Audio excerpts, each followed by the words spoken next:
Frederick Tolbalson. How far we've come. Doing Oh my gosh, look at that. Yeah, I'm in go mode, go. Yeah, I'm in go mode. What's up, guys? What's up? What the fuck is up? What the fuck is up? I'm back. Hey. Out of shape Allstars. We are back. The whole squad is here. I know y'all miss me. No, you are Thank back. you. We is here, nigga. Right. They are here, and been I here. am back. They've been holding it down. So shout out to the squad, the rest of the squad for holding it down while I was, taking care of my health and shit. But I'm back. This is the OSA Out of Shape All-Stars episode. What episode is this? 27? 27, I believe. 27. Now Drew, how you say that in Spanish, my guy? Man, Ocho Cinco. No, What? no. no, it's not Ocho Cinco. No, 27. What is it? Alright. Yeah. What is I mean, it? That's right, Ed? 27. Yeah, you got it. I mean, I think I got it. Johnny, is that right? Didn't I get it, Eddie? Got it. Yeah. Wait, what did you say? What'd you say? 27. Okay, yeah, you got it. Okay, so episode 27 of the OSA. Now, like always, brought to you by Culture Capsule and sponsored by Don's LLC. Now, since I've been messing, I want to get into the episode because I miss doing this shit. But first, got to go around and introduce the squad. Now, first, we got the host who was holding it down, doing the Molly shit. I see you, Ed. Y'all It don't was need tough. me, bro. You got It was this, tough. bro. You got it. Y'all don't need me. I stay I behind did the my camera. best. It just lets you know that I can stay behind the camera and do the editing shit, and you can do this. So I can try. up first, we got the host holding it down for real, Eddie Horchata. Yep. Up next, we got our local comedian and sneakerhead, Just DQ. AKA Super Saiyan Rose. Rose. Now, up next, we got with the Smedium looking Tom Diesel in this bitch. Give it up for Johnny Five with the Smedium hoodie on. All right. Always rapping. Now, we can't see the gut, but I can see your areolas popping through the hoodie. All right, up next, we got rapping always, Don's Inc., Don's LLC Apparel. Give it up for Kev Jack. Yup. Up there with the shirt on. Show the shirt, Drew. You said, Yeah. what did it say? I I prefer prefer change. change. I Stretch prefer your shirt out, bro. change. Rapping. Yeah. Because we need change in this world, man. Make sure y'all go out and vote. But give it up for Mr. Drew. Hey, what's up, everybody? And last but not least, my mama called me Devin, so you can call me Devin. Molly holding it down and all that. Welcome back. Welcome back. And Welcome like back. always, Welcome back. I'm That was so shaking gay. this bitch. I'm shaking this bitch. All right, first up, in case you missed it, they're kicking it off with COVID and sports. Now, the same shit show been going on. We just used to it now. Sports, COVID, niggas not doing what they supposed to be doing. Now, we just had Nick Saban, coach of Alabama, who's feeling better now. He just passed 3 tests and shit, so he just actually coached the game and shit that they won this past weekend and shit. So good shit for Nick, feeling better. Diagnosed Tuesday and coach on Saturday. Because You don't he is the king of college football, Right, and he gets rapid testing. right. He got the official He gets- tissue and shit. He He gets the got suspect COVID on testing. Friday. And for those people that aren't aware, there's been like a lot of backlash, especially on Twitter. They've been going, is Nick Saban bigger than college football? It's like, is it just now that you're realizing that Nick Saban is bigger Actually, than college yes. football? Because he's been bigger than Definitely college is. football for the last Right. like decade and a half. So Facts. Maybe Get try to come over to the NFL. What did you do that? The Dolphins, right? You tried the to do that Dolphins, with yeah, Dolphins? that didn't work. That nigga ran right Not back. work. Nigga ran Yeah. right back to college shit. Mhm. But other than Nick, now the Titans, who seems to be the face of COVID when it comes to the NFL, they've been handed down some fines due to their inability to get shit together in their facilities. Now they already had like 2 or 3 games rescheduled and reshuffled and shit. But now it just came out that they'll be fined due to penalties taking place at the facility. People not properly wearing their masks because the NFL does have a mandate that everyone doing any type of football-related activities whether it's game day or in practice, must be covered.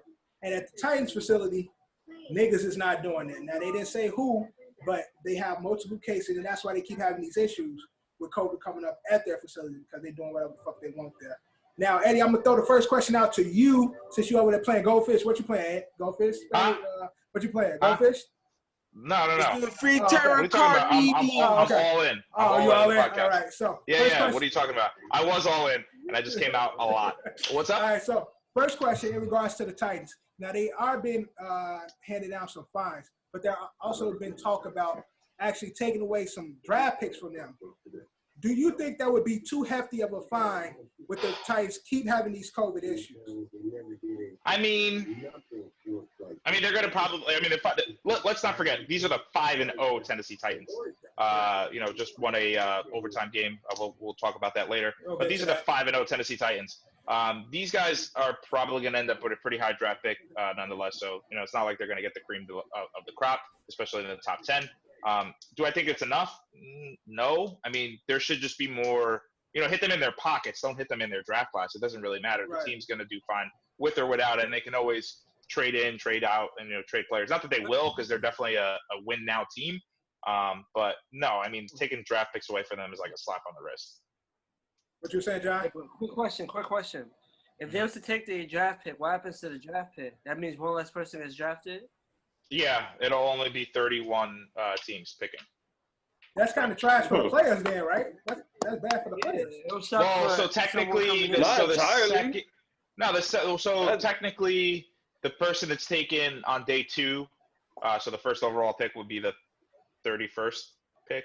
So yeah. I'm assuming like the way it'll work, like money wise, like for the guy, because it really only matters. So like if you're in the top 5, you get a specific amount of money when you're drafted, and then as long as you're a first round pick, again you get a specific amount of money. The money drastically changes the lower we get. Right. But I'm assuming that guy will be compensated and he will be considered a first round pick. Gotcha. Yeah, I'm assuming. But then it defeats. But then it defeats the purpose of them actually taking away the draft pick. Like, because how? Well, yeah. Because if they're gonna still get if the player gets the same compensation, it's like that's why it's really stupid. No, but the Titans won't be able to get that talent in that first round. Say it's like a good ass player that was there. They take that pick away. I mean, it will hurt them in the sense of say they do get a late pick, they take that pick, and then their next pick is late in the next round, so they missed out on a potential 2-player, yeah, right, 2-player late round gem type shit. So they miss out on that in the long term and shit. Whereas that player that they probably would scout go to somebody else type shit. Right. But, it's still again, wear your fucking mags, man. Like y'all. And they actually fucking doing well. Like, Titans are fucking cooking. And we'll discuss that later. But, like, y'all keep – the thing is they keep having these issues. Then we keep shuffling the season. We keep shuffling games. And then on a long-term effect, that affects the entire NFL. Because now they're trying to make up games and shit. League chose not to get down. Hold on. Who's got that TV on in the background? Who has the TV on? My TV's on, but my shit's mad low. Well, we hear something. I hear something. My shit on mute, bro. DQ?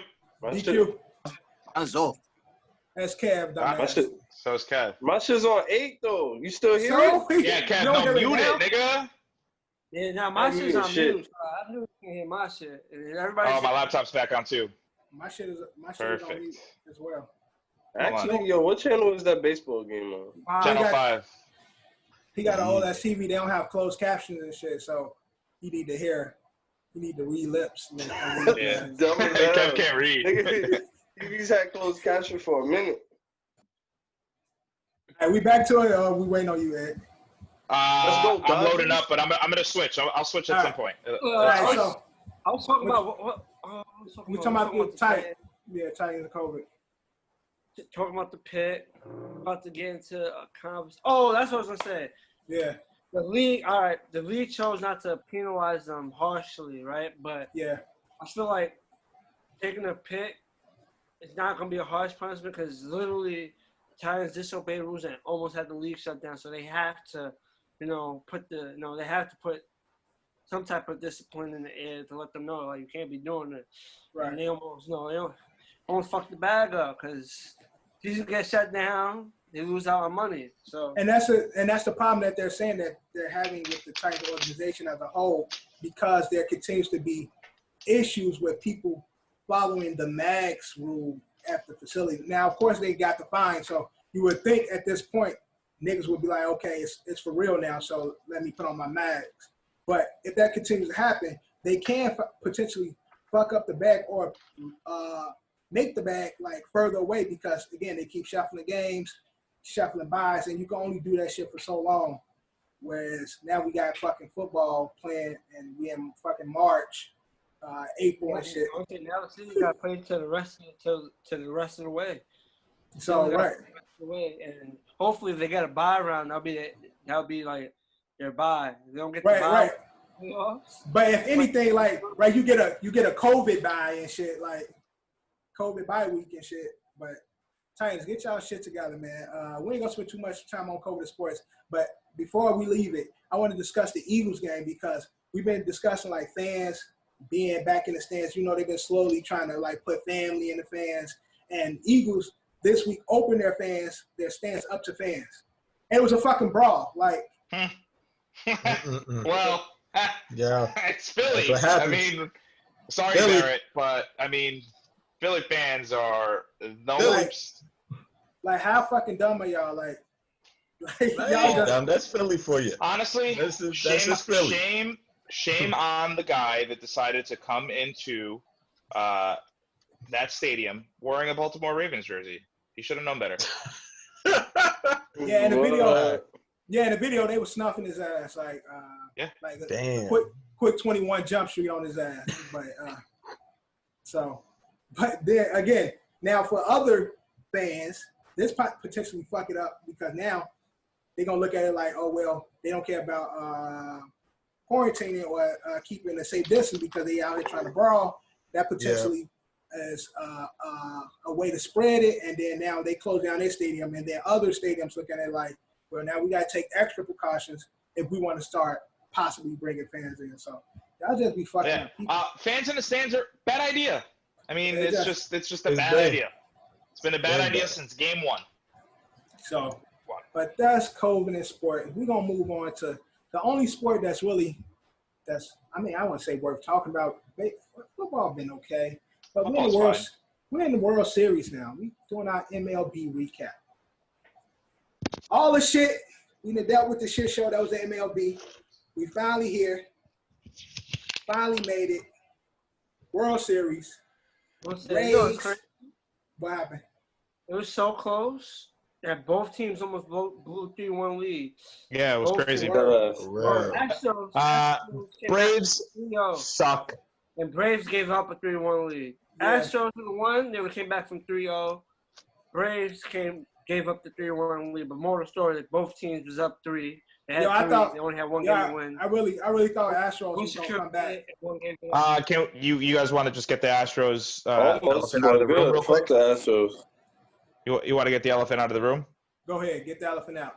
All right, cool. So if the Astros would have made it to the World Series, I don't think we could argue anymore. I think Yankee fans, I think Dodger fans, and if the Astros, let's say, God forbid, would have fucking won. And again, this is be nothing else to say. they're not cheating. I think it would have shut up the entire league. So even though I'm not happy they beat us, even though I really, really hope they lose the World Series, let's get the Dodgers to actually get one this year. Thank God for the Rays. Thank God for not blowing it. What we saw a little bit there, obviously the bats were awake in Houston, and Jose Altuve caught a little bit of the yips. The guy couldn't throw to first base. So that was Okay, so pretty speaking insane. of the Rays and the Dodgers, and I'll go to you, Kev, first, because I need perspective. We got the World Series, Rays, Dodgers. What do the Dodgers need to do to secure this pennant? They need to play how they normally play, just flat out. They need to play how they normally play. They got good pitching, and they need to hit. Mookie is elite in the outfield, bro. So they need to do everything that they normally do. That's hit, defense, and pitch. Question is Puig or whatever that nigga name is, still with the Dodgers. Puig? Yasiel? No. Puig. No, I know he went to the He's on the Reds. and now he's on the Reds, right? Yeah. Oh, okay. Yeah, Puig. Well, I don't know the nigga name. Good old Like Puig. Homie had like a 1 year or 2 year like stint where he was like the fucking man. And, no, that's what I'm like, saying. Like, Yeah, The sensitive treatment. I just remember like a year or two ago, like that nigga was that nigga. Like I don't watch baseball, but I heard his name all the fucking time. Like, come on, bro. We know this is a Dominican league, okay? These Word. Cubans think they can come in here and do a little flashy this, flashy that, but we all know whose league this is, okay? All right, so going to you, Ed. Kev spoke about the Dodgers. What about the Rays? If the Rays want to win this, what do they need to do? I mean, so the Rays, their pitching staff is pretty much, again, if Kershaw doesn't perform to where he needs to perform, their pitching staff can easily outpitch this Dodgers lineup. The thing is with this Rays lineup is that, dude, they have these guys that could just hit bombs and get on base, and they do play small ball. So I think as long as they dominate in pitching and they continue to play small ball, not try to go for the home run, don't try to rattle Kershaw, don't try to rattle any of these pitchers. Just get into their bullpen early, and there's a good chance that they can win this World Series. All right, so he said the Rays still have a chance. Kev said the Dodgers, they play their ball, they're going to win. I need everybody picks in how many games. DQ, World Series, who's you winning how many games? Let's say it right now. First day of the World Series, game one, who you got, how many games? Surprisingly, I got the Rays in 6. Rays in 6. Eddie. Fuck out of here. I'm going to go with the Dodgers in 5. I think the Rays will probably get one win. I don't think it's going to be today. Bellinger just went yard, so not looking good against their ace. All right, John, who you got? Dodgers in 6. Kev. If I got to commit, I'm going to commit to Dodgers in 6, but they could win it in 5. Definitely could. All right, Drew, who you got? Dodgers in 6. Yeah, Dodgers in 6. All right, I'll say the same shit. Dodgers in 3. Who gives a fuck? He said Dodgers in 3. Stupid. No, I really thought that Dodgers in 6. Don't do me like that. All right, so Dodgers in 6 as well. Mookie, got to go with the brother and shit. With a name like Mookie, can't go against a nigga named Mookie. Mookie. Yeah, shout out Mookie, Berkeley College. Word, shout out to homie Mookie and shit. Bro, he just had a birthday, G. I seen it come up on my Facebook alert. It was today, right? Wasn't it today? Or Yeah, it was today. Yeah. No, it was yesterday? How sick is the Boston Red Sox? They traded Mookie Betts. And yeah, they bugging out, bro. They're definitely sick. So Eddie is, I guess, switching over from system. But we can kick off basketball without Eddie. Eddie don't know shit about basketball. We're gonna get into the NBA recap. Now we know basketball, the season is over. Bubble season is completed. Shout out to the Lakers winning that chip. But we're only discussing NBA free agency. So this season gonna be pretty hot coming into the next season. We're gonna see a lot of moves and shit. We got a few coach change. We got Ty Lue getting the head coach job with the Clippers. We got Doc Rivers in Philly. So starting right there. And Billy Donovan in Chi-Town. Word. Billy Donovan in Chicago. Pacers just got the Raptors assistant coach. It's a lot of moves and shit, and we could potentially see a lot of player moves. John, out of the recent coaching moves, which one do you see is the best fit for a championship contention type of move? Championship contention out of the coach moves right now. Which coach is more fit with the squad that he got to take them to the next level? I'm gonna give the nod to Doc, even though his recent events ain't on his side. Yeah. I'm gonna give it to him because he actually is going into like a nice young roster. He has a center and stuff like that. I'm gonna give him the nod. But out of the new coaching jobs, the person with the best roster is Ty Lue as of right now. Because he's going to the Clippers. Yeah, that's a fact. Because the Clippers got the best Clippers got the best roster. Again, Coach Kawhi, Paul George, Trez, Lou. So I think Lou went to the best situation, but what I felt as a coach is going because Clippers is going to be title contenders unless they blow it up. They are going to be title contenders. They're going to be in contention, so they're already there. I think Doc went to the right situation. And Right. Now, with Doc, just to piggyback off Doc being in Philly, I'll throw it to you, DQ. What do Doc need to do with the team? Also, another quick one. I know we talked about it episodes ago, talking about rosters. Steve Nash also went to a good situation, too. Right, exactly. Right. You also have a roster that's going to be in contention, too. And I'm a coaching experience. Right. I'm gonna bring that up later. But speaking, because we're talking about Sixers, and I'll give it to you, DQ, being another NBA head here. What do Doc need to do with that Philly team to make them a real contention? And the players that he got, what do he need for these players to do in order for them to really compete? It's kind of big, but he needs to unlock the potential of all his players. Philly, as you can see, what Jimi left. The players in Philly can be kind of lazy because they ain't used to shit. Joel Embiid is, to me, next to Giannis, he's probably one of the worst marketing players ever. He really thinks his dude's nice, but his team doesn't show that. He just needs to make them work in cohesion better than he did in Los Angeles. Because they had the best rosters like that, but they never worked in cohesion to get past those humps they were supposed to get over. There's no need for him to be 0-3 in conference finals. Something like that. Well, Ben Simmons need to shoot that motherfucker. That's what need to happen. But it's simple. But speaking of the new coach we was discussing, Ty Lue, Drew is a big fan of supporter of Ty Lue. You know what I'm saying? So with that, the way you be Dickie. But no. When we were discussing Clippers and getting a new coach, you were saying that Ty Lue was the best fit earlier. Because Ty Lue is a championship coach and he's been there. He's a championship coach via LeBron James. Yo, the coach is the coach. Does not matter if LeBron's dead. Okay, we'll get to it. But the coach is the coach is like Peyton Manning vouching for Adam Gase when he threw 55 fucking touchdowns as his offensive coordinator. Okay? They're just the guy who's there when greatness is in front of you. The placeholder. You said quarterback coach, right? That's it.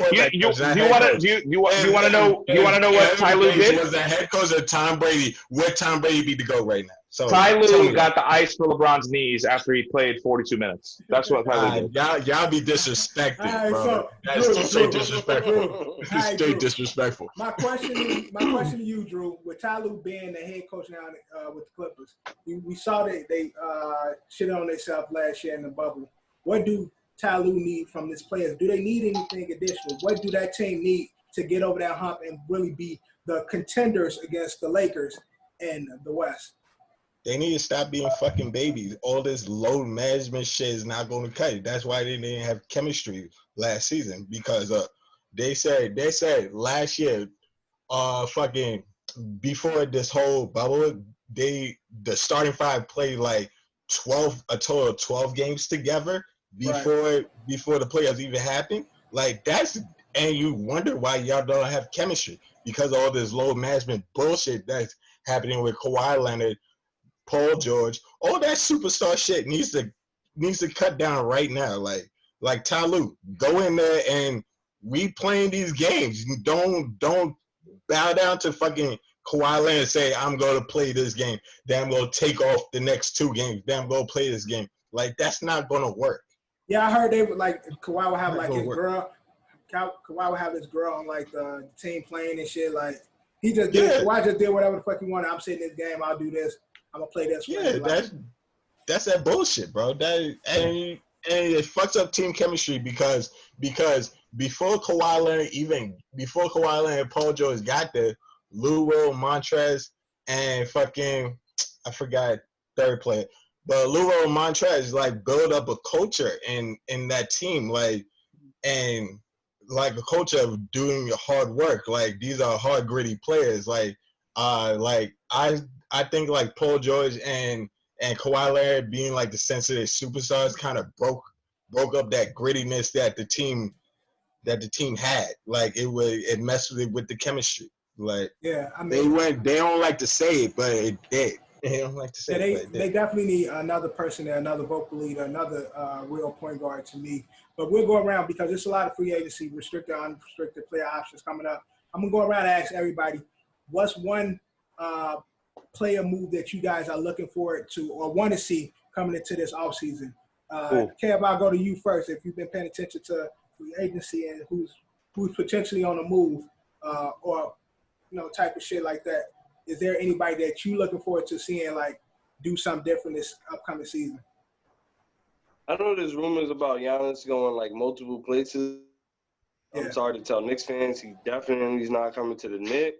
That's definitely not.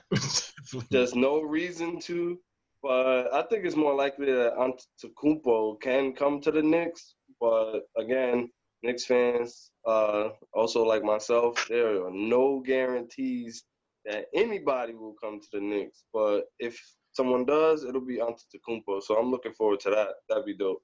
Yanni. Eddie, any transactions you would like to see come this offseason? So fact check me. Is Fred VanVleet available?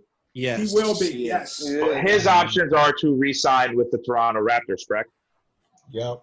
Unrestricted free agent. He's unrestricted. He could go wherever he wants. So he can go wherever he wants. So since we might be out of the Yanni sweepstakes, and I don't want to pull another monster trade to get rid of some young talent, even though we have no young talent. But as a Knicks fan, I've seen a lot of guys get traded and then go on to, or we lose them in free agency, or we trade them away for a bigger name player, and then we watch these guys go on to play in championship games or make it into the playoffs. So I would like Fred VanVleet to play for the New York Knicks. That's a solid piece. I think so too. Point guard right now. Who's the starting point at the Knicks? Frank Ntilikina. Yeah, Ntilikina probably is the starter, right? Yeah, Alfred, exactly. Alfred.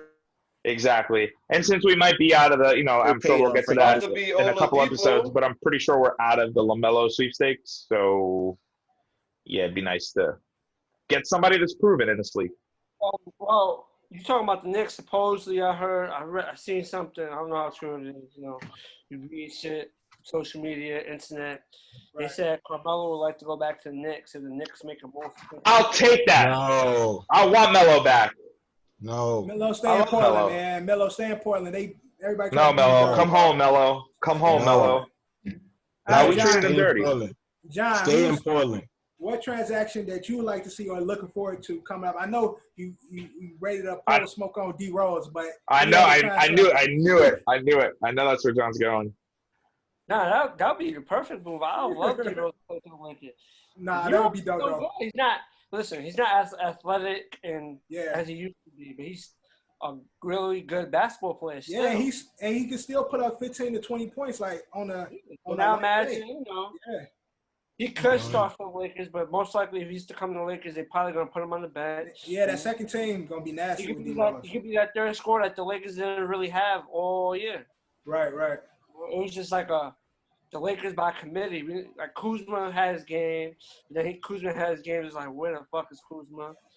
But Kuzma, yeah, that's if Kuzma be there next year, cause. I think Lakers keep Kuzma. The only way they're gonna keep him because his trade value has went down. Like, if this was last season, Kuzma would have went. But now after seeing him play in a bubble and his playoffs, his trade value done went down. So, they'll keep him because they can't get shit for his ass, is what I'm saying. Nah, Kuzma still got value. Kuzma he was just a little inconsistent, but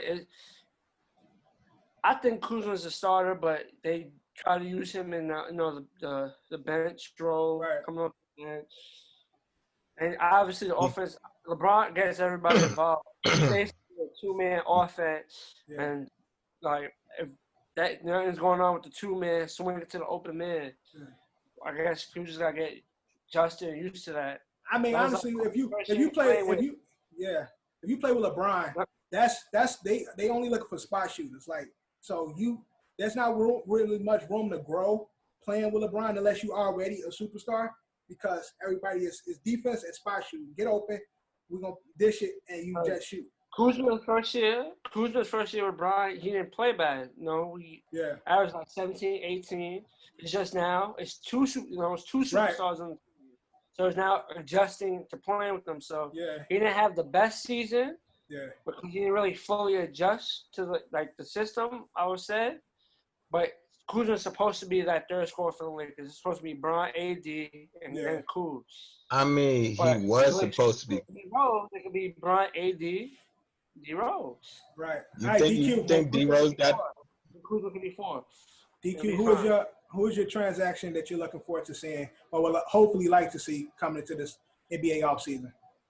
Looking forward to the Knicks trading everyone but RJ Barrett and Mitch, pretty much. Everyone else but them two. Everybody else can go. I mean, what do you want to return though? It doesn't matter. I just want Giannis. No, I just want everyone to go because DQ. I think you secretly want to root for Giannis. I don't. I'm sorry to inform you. All right, Drew. Drew, what you like to see coming to this offseason, NBA offseason? Yo, I mean, like, I don't think it's going to happen, but that Giannis sweepstakes is so fucking sweet. I want him to come to Miami so bad because that shit would be awesome. But that's pie in the sky. I'm wishing on that. But yeah, I like to see that happen. I want to see James. So where do you want to see him go though? Miami get Giannis, bro. Oh, Miami. Yeah, Miami get Giannis, Giannis, I'm actually glad you brought that up. Who do you guys trade to get Giannis? Because Giannis has to be acquired via trade. I mean, you don't. Giannis is a free agent next summer. You don't really have to make a trade for him so quick because we got a team already. Like, okay, but I'm saying like if you wanted Giannis in the 2021 season as well, they don't have to. You'd have to trade the for new season. That's what we're talking about, Drew. That's why Giannis has an option this season to either stay or go. So that's why he can either stay with the Milwaukee, play out his contract, or go. Oh, so he has an opt-out. So he can opt out and be an unrestricted free agent, correct? Yeah. Yes, exactly, bro. Like, okay. I'm not trying to trade nobody. I'm like trying to get him straight outright, bro. Because trading him, it will. I would say it will mess it up, like because we got some pieces that will go around him. Like trading pieces would kind of be like, it'd be stupid. Yeah. Well, also, quick thing about the Heat. I know you brought up the Heat. Did y'all see the report that came out that said the Lakers bench was Trump, Jimmy Neutron and shit. Yeah. I think we posted that and shared it on our story. Yeah. Follow us at the OSA Podcast on Instagram. Yeah. Well, also, I would say I don't think he looks like Jimmy Neutron. I think he looks like Sheen. Yeah, I can see that. Yeah. She's the best friend. Not the fat one, the other one, the skinny one. Yeah, that's dope. That one was Carl. No, but a transaction I like to see is James Harden leaving Houston. You know, Dale Morey just stepped down. James Harden is not happy. The GM, he stepped down. Where do you see him going? I don't see him going. I don't know where he's going, but he wants out. He's not happy in Houston. So him leaving Houston. Oh shit. I didn't. They bring back. Where do I see him going? They bring back the OKC. Bring back Russ. Nah, that wouldn't happen. Yeah, oh no, please no. Oh God, no. For the love of God, no. Please no. The Nets are still a New Jersey team to me. All right, but that's the NBA recap. We're gonna get into NFL now. The NFL has been hit or miss. We've had some good games. We had most snoozer of a week. Game. COVID keeps postponing games and shit. So, Eddie, going to you first. Any highlights from this week in football? I guess that important one. What? Giants won this week. Oh wow! Oh, you know what? Actually, I do a highlight. The Giants did make my highlight reel. Daniel Jones on the ultimate fakie. Daniel Jones, by the way, leads the Giants in rushing yards for the season. I did not look up how much it is, but I know he leads the team. He got 56 on a really, really cool fake out where I think he even pulled out the cameras where no one even knew who he was. I know you guys watched the game. I watched it on Red Zone. So I think it was like a 58. He broke like a 58-yarder. That was a good play. A.J. Brown's toe tapper, I'm still convinced he was out of bounds. Stephon Diggs had a good one. Stephon Diggs had the toe tapper. The top story, Derek King Henry. I don't know how he broke a 98-yarder. So he becomes one of 4 running backs. I can only think of 2 at the time right now, but LaDainian Tomlinson LaDainian Tomlinson, Barry Sanders, and Walter Payton as the only one of 4 running backs to have over 200 yards in 5 games. So shout out King Henry. Speaking of Derrick Henry, Derrick Henry's been really like cooking, throwing niggas through walls. How he did, Yo, that fucking stiff arm was crazy, bro. The memes are crazy. Okay, a question to you: has Derrick Henry has he set himself as the best running back in the NFL today with his current play? Can you say he got the throne right now? I don't think anybody can beat him. By far. Yeah. Well, Saquon on IR. Yeah. Yeah, he definitely can because Zeke has a fumbling problem and Saquon is out. And McCaffrey's been hurt. So let's not disrespect McCaffrey. McCaffrey been hurt. Yeah, okay, yeah. So Christian, yeah, but as far as yeah, definitely. Derrick Henry's a beast, bro. And again, that speaks to Alabama football, Roll Tide. Like, their farm system as far as running backs, they can breed them, bro. Lethal. They can breed them. Now I'm gonna talk about his co-captain, his partner in crime, Ryan Tannehill. They've been throwing a lot of dirt on his name. They've been throwing a lot of dirt on his name, and they've been talking again. Titans 5-0. And when they speak of the MVP conversation, he revived his career. Tannehill don't really come up, and when you throw his name out there, people are like, "Yo, he not in the class with the Russ. He not up there with Patty." But based on this season, Eddie, is Tannehill a real MVP contender? So another indictment on Adam Gase's career. This is going to be, and we'll get to it because I do want to talk about my Jets. There we go. But another indictment on Adam Gase's career. Ryan Tannehill escapes the clutches of the Adam Gase and goes to Tennessee and becomes a stud. So is he a real candidate? Sure. Yeah, he's in the top 4 right now. I think, like you said the names before, right? I think Aaron Rodgers should be pretty much at the top as let's not talk about this last game. Obviously, it was a bad game coming off the bye week. But between Patrick Mahomes, Lamar Jackson, Aaron Rodgers, Russell Wilson, I think Tannehill's in that conversation. Unfortunately for him, there's a little guy in Arizona that's making some waves as well. So I don't think he'll finish at the top, but I'm sure he'll be in the conversation for sure. Yeah. What you say, Drew? Big Ben? What about Big Ben? Yeah, of course. Yeah, man. I think. Listen. Ryan Tannehill's playing better than I expected, but he's not an MVP. He's not an MVP conversation. Okay. I say okay. No, in all honesty, I know he plays QB this, QB that. Yeah. But would you put him above Derrick Henry in that conversation, or you put Derrick Henry for MVP? No. And the quarterbacks get the more love. And that's what I was about to say. Derrick, honestly, with the season going the way it is, Derrick Henry should be the real talk of MVP fucking. Oh yeah. Yeah, that's what I'm saying. Like, he's carrying them. He's literally carrying them. Bro, that's not gonna happen. That's not gonna happen unless Derrick Henry scores at least 13 home runs down this year.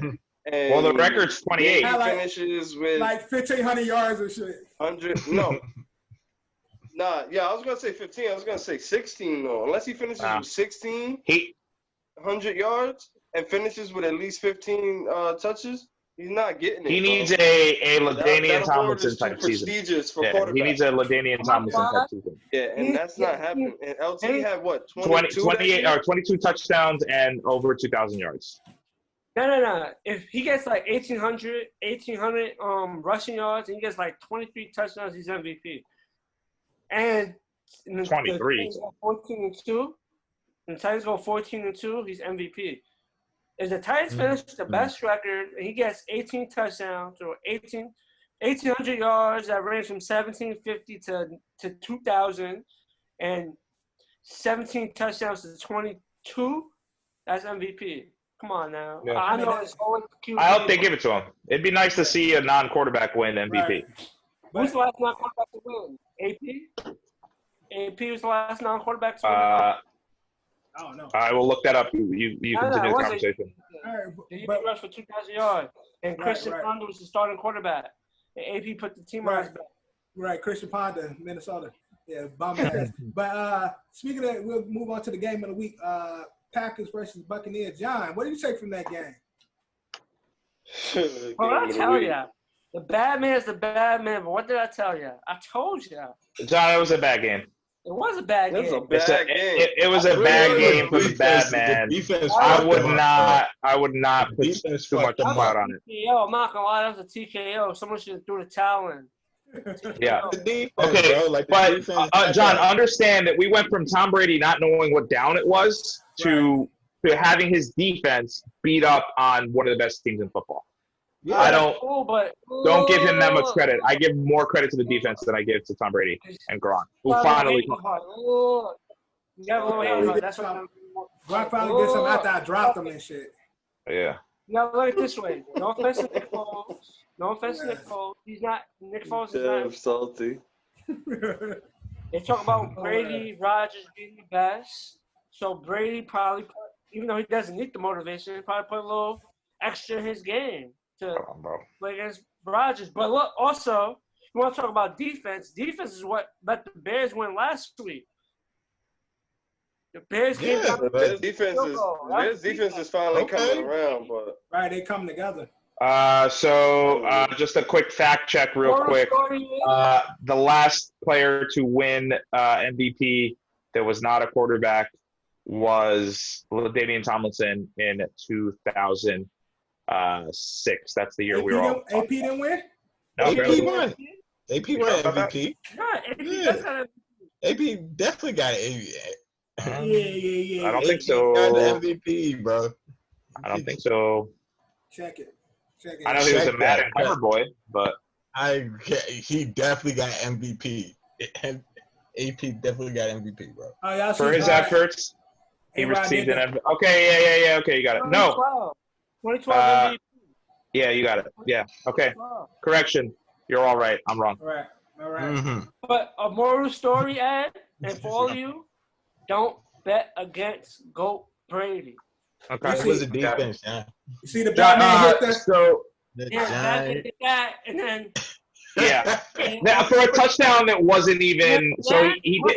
Aaron Rodgers does the Hingle to McGregorberry on a touchdown that was called back. That was hilarious. But John, do you know who you remind me of right now? Right now. That's what it's like. He's like a shot. He didn't even do it right. Holding his shot. He didn't even do it right. The pelvic thrust. That's why. Mm-hmm. But John, you sound like so there's this podcast that I listen to. Again, I won't say the network, but by us. But he is a Patriots fan. This whole podcast network too is known to be Boston fans. Again, read the subtext, you can know who it is. But obviously they're Patriots fans, and he said on air that he went 2 and 1 this week because Mike Vrabel, the head coach of the Tennessee Titans, the undefeated Tennessee Titans, is a product of New England. The Buccaneers won because Tom Brady is a product of New England, and the Patriots lost in that terrible football game. Yeah, it's a bad game. How do you even get that? That's you, John. All right, but look, we're gonna get into the last part of the NFL recap. We got 3 undefeated teams left. We got 3 undefeated teams left. We got the Seahawks, the Titans, and the Steelers. I'm gonna go around to everybody, kicking off with you first, Kev. Who is the best undefeated team and why? So undefeated teams are Titans, Steelers, Steelers and and Seattle, right? Seahawks. Yeah.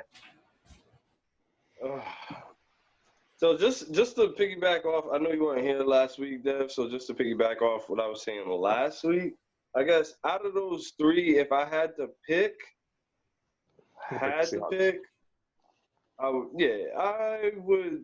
would pick the Seahawks. You love me some Even though I Russ. feel like, Even though I feel like their defense, even though I feel like their defense is, sketch, I feel like their defense is the most prepared to like turn shit around. Yeah. You know what I mean? Like just later they get in the season, like they can turn shit around, and they definitely will. Who else was it? Titans and The Steelers. Steelers. Yeah, Steelers would be the runner-up, and then Titans like third, I would say. Yeah. Yeah, Eddie, who you got? Best undefeated. It pains me to say this. I always hated the team. Obviously learned to love them a little bit. For our guy B Brooks after he told us everything about it. Reoccurring guest B Brooks, Barrett Brooks. So I'm gonna have to go with the Steelers in this situation. I think that defense is just really good. That offense is still, the running game is amazing. It doesn't matter if it's John Connor or Beanie Snell. Both guys had touchdowns yesterday or Sunday. And now with the emergence of Chase Claypool, who again told you I was going to keep my eye on him, just traded out and let the Steelers take him. And we got Denzel Mims, who's sitting on IR with 2 broken hamstrings, and is never going to probably touch the field. And I don't blame him for touching the field. But even Beanie Johnson decided to show up this week. And I think, Juju's been quiet this year, but I don't honestly, they can develop wide receivers. I don't think they need Juju. I think last week I spoke about all the wide receivers that they drafted and they developed and that they kept under wraps. And, I think defensively there's no hole on that team. The one thing I guess you can hang your hat on and like weakness with them is, are we going to continue to see this version of Big Ben? Yeah. But again, if Big Ben starts to, deteriorate a little bit, they can just run the ball a little bit more. And you can already see what Claypool as the wide receiver can do as a runner as well. I mean, he's got 2 rushing touchdowns on the season already. If I was going to give a second place like Kev did, unfortunately, the Seahawks are at the bottom of that list. I don't think that offense is going to get them to the playoffs. That defense is going to be the reason why they lose playoff games. They're going to turn it around, bro. I think we need to stop sleeping on the Titans is the problem. And I really hope one of you other ones pick the Titans. Bro, the theory that is still relevant to Brady is relevant to Big Ben, bro. If there's good D and they can get to him, bro, that team's not going to go anywhere, especially in the playoffs. Kev, so in that regard, since we're comparing Ben to Brady, let's compare Ben to Peyton Manning in that Denver Super Bowl. What did Peyton Manning do? I don't think Ben has to do that much. Bro, that defense is really good, but I don't see them pulling off that playoff performance. Bro. I don't know. Minka is a beast. Bud Dupree is a monster playing out of his mind. And TJ's the better one. I said it. Again, like I said, is this week the week? I'm not sure. Is it next week that we get the first Steelers-Ravens matchup? This is it. This is it? This week is Titans and Steelers. This week is Titans and Steelers. It's Titans Steelers, so undefeated. So it is next week, I think. So it's next week. I already told you guys, whoever goes to the playoff out of those 2 is going to come down to them playing their 2 games that they still have yet to play, and we're going into week 8. And I'll confirm it for everybody that's listening and or watching. But, bro, they could get beat any given day, especially when they playing the Ravens, bro. I can get to the Ravens. Listen, the Ravens – look, the Ravens were within a 2-point conversion of losing that fucking game to the Philadelphia Eagles, the depleted Philadelphia Eagles. They were within a 2-point conversion of losing that game. Keep that in mind. But shout out Pat McQueen. He's nice. All right, DQ. Out of the undefeateds, who you got is the best holding it down? I think even though they're slacking defensively, I still feel the Seahawks will be the best team to remain undefeated because I feel Russ currently is playing for more. Like he just had a daughter with Sierra. He's in a good mood. See, So He's got to take care of Future's kids. he's enjoying like his life. So when you enjoy your life, you enjoy your job. So Right. I feel you.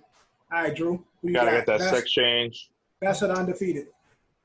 Best of the undefeated, I'm picking, even though Eddie does make great points. Like he's not really like. No, he doesn't have to do much to me. And plus, the defense is super, super, super solid. Like the defense can totally carry them. The Pittsburgh Steelers. Like I really think the offense can be just good enough for that defense to carry them, and that is a catalyst for a fucking playoff team. Like the defense can definitely carry like an all right fucking offense, and they can win a Super Bowl. It's been proven before. Like teams like that have won that way. Defense generally win championships. It's the old saying. Offense wins game, defense wins championship. That's known in football. But John, who you got as the best undefeated team as of right now? I think the Steelers is the most complete team, but I'm gonna give the nod to the Seahawks. Yeah. I was just sucking some rustic at this point. I mean, just look. I love Russell. I do. I love Pete Carroll. I love that team. I love Jamal Adams. I just don't think that team is defensively good enough. Yeah, I think, and no offense, and I'm gonna follow everybody else because what I'm doing is based off potential. Off Russell Wilson. Y'all all basing this off of one guy. It's a fucking team sport. Off Russell Wilson and the potential of the Seahawks if they pull it together on a long-term basis. So with the Pittsburgh Steelers, again, Ben ain't doing much. If he could straddle that fence, then cool. But that is Big Ben. He does fuck up. So with the defense being as solid as they are, Big Ben can still sink that ship. Although I got him on my bench and on my fantasy backup. And with the Titans, Derrick Henry got to keep doing every fucking thing in order for them to keep this momentum going. So with that being said, Seahawks to me has the most potential to not only because again the offense is playing great, defense still have the potential to get there. He's talking about Russell Wilson, right? Yeah. The quarterback's the most important position. Of course. But what wins you games is your defense and your special teams. And the Seattle Russell has to throw at least 4 touchdowns a game in order for his team to win a fucking football game. That's not cool, man. That's not cool. Listen. That's not all right. Like that's not normal. If you make Ryan Tannehill like obviously goes against Ryan Tannehill rushed for a touchdown, threw for a touchdown, and Derrick Henry got 2. They won a game. Yeah, but rushed for a touchdown and threw for. That's all he needed to do. Yeah, shout out to him. But what was his stats last year in the playoffs? He didn't have to do nothing. Okay, so in that turn, what was Jimmy Garoppolo's stats in the playoffs? And they went to the Super Bowl. Even worse. Yo, all right. What are we talking about? They didn't win, it's a team. I figured it out. They didn't win, but they got to the Super Bowl. Nah. Yo, time. Yo, is the Chiefs' defense better than these teams' defense? No, right? I think at the time is anomaly. I think at the time the Chiefs defense played better in that game. 100%. Jimmy Garoppolo threw two interceptions that game in the Super Bowl. Yeah, that's what happens when you and the Niners defense barely got to Pat Mahomes and had no turnovers. Yeah, you're a great quarterback. The defense on Kansas City played better than the offense on the Niners. The Kansas City defense didn't have to go against Pat Mahomes. No, the Kansas City defense. Damian Williams caught like 2 touchdowns in like the second half, bro. Like that was Those are like the key touchdowns of Damian Williams. The running back. But to Drew's point as well. Okay, John. Time out. John, how many $500 million quarterbacks there are in the NFL? How many, John? I got muted. How many? Yeah, $500 million quarterbacks. How many are there? Saying he got muted. How many are there? Okay, and who is that quarterback? What's his name? Pat, but listen. Okay, he doesn't count. Moving on. No. He doesn't count. He doesn't count. The guy throws left-handed. Yo, right. Defense, right? Your defense, right? You're gonna wake up. And like, oh, what quarterback we gotta play? I'm gonna list the quarterbacks: Russell Wilson, Big Ben, Ryan Tannehill. What? No, as a defense, what defense is gonna worry? Like, damn, we gotta face this motherfucker. What quarterback's gonna do that? Well, if I'm looking, to back you up here, if I'm looking at, so who are the options? Big Ben, Ryan Tannehill, or Pat Mahomes. Okay, so I'm going.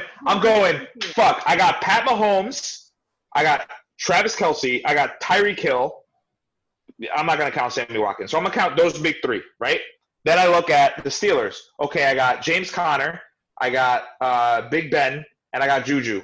I'm not even gonna really count Juju, but we're gonna count him for the sake of the argument. Cool. And then I look at Ryan Tannehill, Derrick Henry, and AJ Brown. Juju is trash. I don't believe in Juju. I think I'm more afraid of the Chiefs, but I'm second most worried about the Titans. The moral story is after the Titans beat the Steelers. We'll see. After the Titans beat the Steelers this week. We'll see. We'll see. Right, so moving on. After the Titans beat the Steelers this week. The Steelers will be 5-1, and the Ravens will be 5-1. In week 8, we're gonna have a show. I think the Ravens are frauds. It's gonna be must-watch. Steelers it's gonna be must-watch TV. I think the Steelers are. I mean, the Ravens are frauds. All right, moving on from the NFL recap. I wouldn't call it. Is over. Before we leave, in case you missed it, I don't believe in the Ravens. But and before we move on, anything we missed, John, you was talking about boxing earlier. Oh, shout out to Teofimo Lopez. I'm botching his name. Teofimo Lopez. He became undisputed champion. He beat my man Loma. It was a good fight, really good fight though. That was a really, really good fight. And Lopez is from New York, so you gotta show him some extra love. Shout out to the kid from around the way. But he became the young. Was he the one that did backflips after the fight? No, he was the one. It was another fighter that did backflips. That was like one of the like the other preludes. Other fights on the card. Yeah. Then he set a record, right? Yeah. No, so undisputed champion. Yeah, he's the fourth one in modern time. So he's just like he's on the list with like some great fighters. That's what's up, man. Shout out to him. I'm gonna say boxing has a new star. New York rapping. Shout out to that kid. But before we move on, now the plot for Space Jam 2 has been released. So basically, this is the story for Space Jam 2. LeBron James and his son is stuck in this fantasy W. Who is not confirmed to be Bronny James? Who is not confirmed? Who is going to be? What character this son is? Does Bronny be on that? If he's playing Bronny, if he's playing Bryce or another character. Zuri might be playing. Right, might be Zuri. We don't know, but they're stuck in this world, and LeBron's son has been captured. And in order for him to get his son back, he has to enlist the Looney Tunes and some of his friends to fight against the Toon Squad. Now, the Toon Squad consists of who you say DQ is AD. It's AD, Klay Thompson, Dame Lillard, Russell Westbrook, I think. Something like that. But with that being said, anybody looking forward to Space Jam 2? Yeah? No? Maybe I am, but not Absolutely really. Not. I know it might.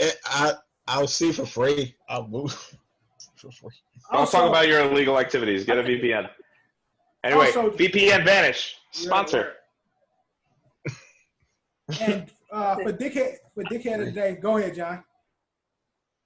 No, I feel like Space Jam 2 is gonna be entertaining. Like I don't know how you're gonna measure it, what you're gonna measure. I don't think you should measure it up with the first one because obviously sometimes that's a hard measurement coming. It's not a sequel. It's a movie with the same name in the same universe. It ain't gonna be good because they ain't gonna have R. Kelly singing "I Believe I Can Fly." Yeah. Stop that. It's not gonna have Bill Murray. It's not gonna have the same sound. The soundtrack hit on that Space Jam. Well, it did. That track definitely boosted Space Jam. Everybody get up. It's time to jam now. Yeah. That song and that "Fly Like an Eagle." Yeah. When he got the kicks and he was in the gym, like shooting to that, Yeah, that's fine. That seemed fine. That's what I'm saying. Soundtracks don't hit like they used to. That movie was good. Fun fact. Soundtracks ain't around like they used to. So a little fun fact about Space Jam is I'll give you 2. The 9s, 10s, and 11s in the movie. And also, before we move on, Dickhead of the Day, John Wall was on the fantasy show, right? So they were asking questions about fantasy football, who he's watching, and who he's playing, and his teams, and who he's looking out for. And he was doing what the fuck Eddie is doing right now. The asshole is playing cards while they trying to ask him questions. What are you talking about? Talking about you and John Wall both being I'm not playing cards.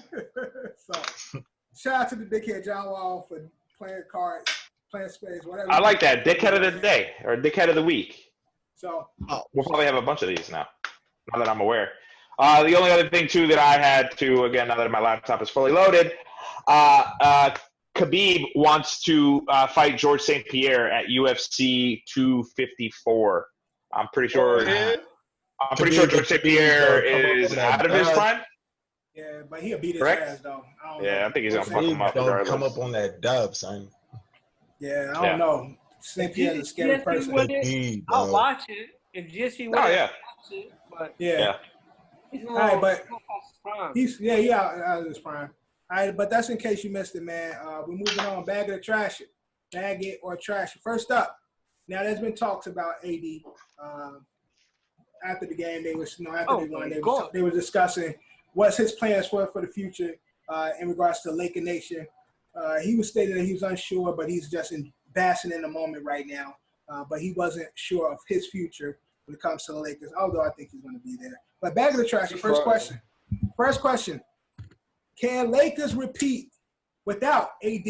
Bag of the trash. Drew, going to you first. Can Lakers repeat without AD? Shit, I never really. That's it right there. And it's like, if I move that right there, then that's that on that. So bag it. That's hard. Bag it. That's hard, bro. Trash it, no. That ain't hard. Answer. Answer the question. All right, I'm gonna say I'm a bag it. They can't repeat. I'm a bag it. Without AD. It's hard, bro. Yes, it's hard, bro. It's hard. Okay. No, without AD, nah, I'm trashing it. No, that's it. You bagged it. Nah, I can change my mind.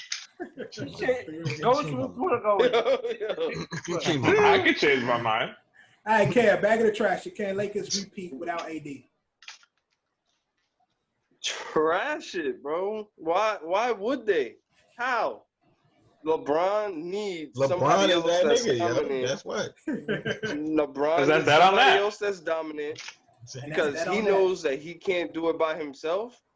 So it's not him surrounding himself with talent, but he at least needs to have one counterpart to help him get over the hump. He needs a Robin. Yo, if AD like somehow leaves and they fuck on and get Chris Paul, bro. You back they get Chris Paul, bro. That is a Robin right there. Downgrade, bro.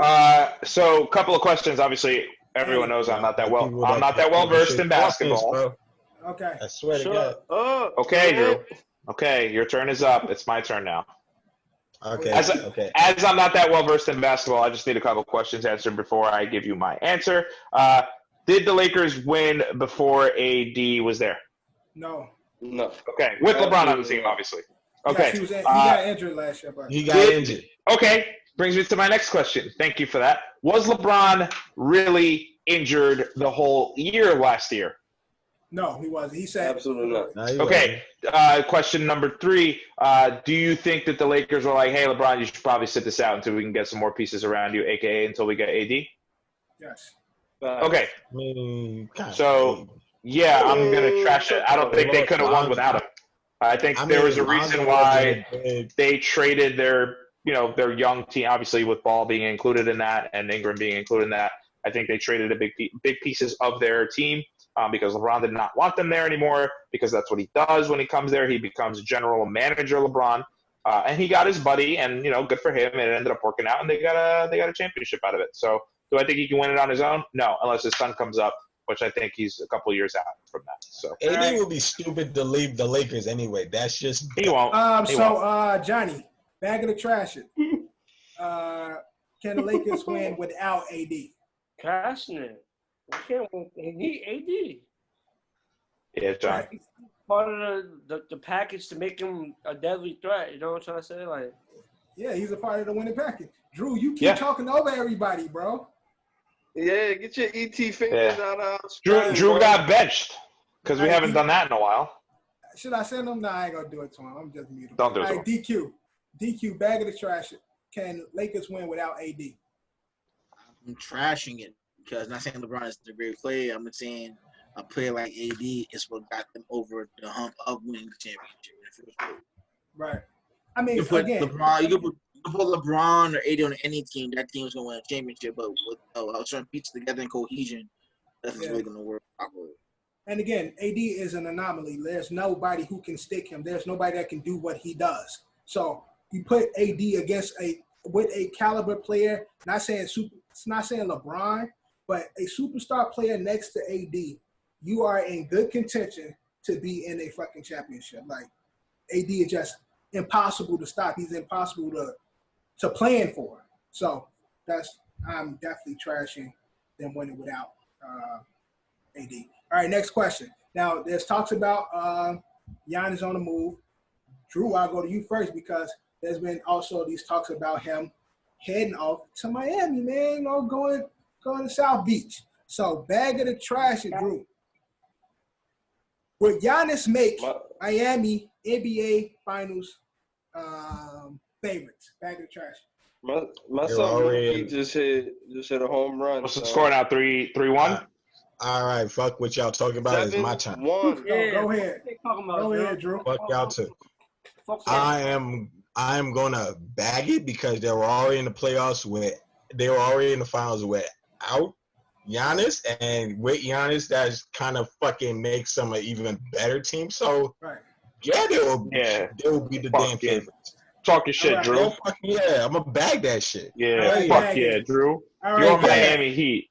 Yeah, bag of the trash. Will Giannis make the Miami Heat the NBA Finals favorite? Bag of the trash. Yeah, you could bag that. I can see that. And you're saying like all the pieces that's still there are right. Same like team, just right. You still just there. Yeah, right. Exactly. Putting Giannis on top. Yeah, y'all, and Jimmy still gonna manage to be Finals MVP. Right. Okay. Over Giannis? With him there. Yeah. Oh yeah, Giannis. Yeah, because Giannis needs somebody to lead him. Giannis need a leader. Yeah, Jimmy's still gonna manage to be MVP, so I'm with that. Yeah, and Jimmy doesn't have to play 48 fucking minutes. That'd be really cool for him. Eddie, bag of the trash. Giannis, Miami, NBA Finals favorites. Bag of the trash. Again, I asked Drew before, not that well versed, but the only way, like possibly the only way they can get him is if they trade for him, correct? I mean, you don't have to trade. Possibly though, but possibly that's a possibility. No, he could just go there tomorrow. They'll still have the same team. Like if he opts out this final year of his contract, he can just sign whenever he wants.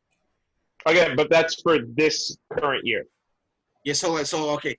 So based on how the schedule So like is, just hypothetically, I guess what I'm asking is if the season started tomorrow. I'm saying if Miami was the same team, you pop. Okay.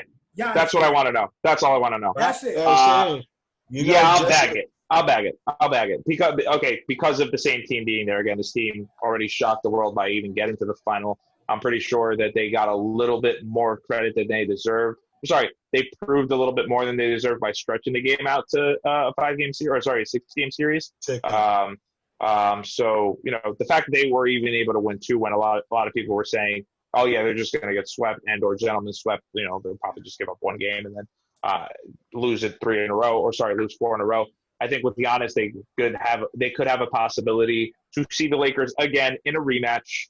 And yeah, I think they can pull it out because fuck the Lakers, John. All right, John, bag of trash. 8-1 Dodgers. Giannis makes Miami Heat a NBA Finals favorite. Bag of the trash. I'm gonna trash it because they definitely, to get Giannis to play for next season, they definitely will have to do a bunch of trades. Obviously, Giannis and Jimmy.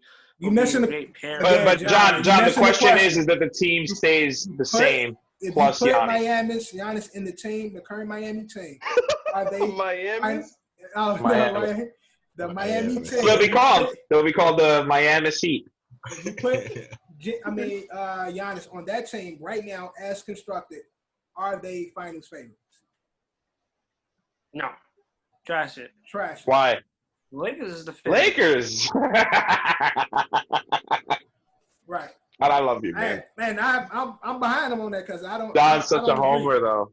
But DQ, bag of the trash. Does Giannis make? Because Giannis sucks. Does Giannis make Miami Finals favorites? No, I'm trashing it. From watching the finals, yes, Giannis will add depth to that team, this exact same team. But knowing that Giannis has not come up in clutch moments, and clearly Jimmy Butler's awesome, but he clearly can't play a full fucking game. I almost died. That's the one thing I realized. Jimmy Butler plays extremely hard, but unfortunately, he can't like Iverson 40 minutes every night. Iverson will play 40 minutes every night. You'll never see him like that. This nigga Jimmy Butler was about to die on the court. So if you keep asserting that level of dominance on this team, game after game in the finals, they ain't gonna win shit because they're not built like that. LeBron and AD, these niggas' bodies are just different. Like Jimmy Butler's body is more similar to our body, except he's like 6'7", but like he's size-wise, he's like in our range, but his conditioning isn't like LeBron's or AD's. I'm sorry. I think that's a little bit of a slight on Jimmy Butler, though, because, again, I'm not that well-versed in basketball. Maybe I don't know what I'm talking about. But when I did see those the finals games, Jimmy was guarding LeBron and AD.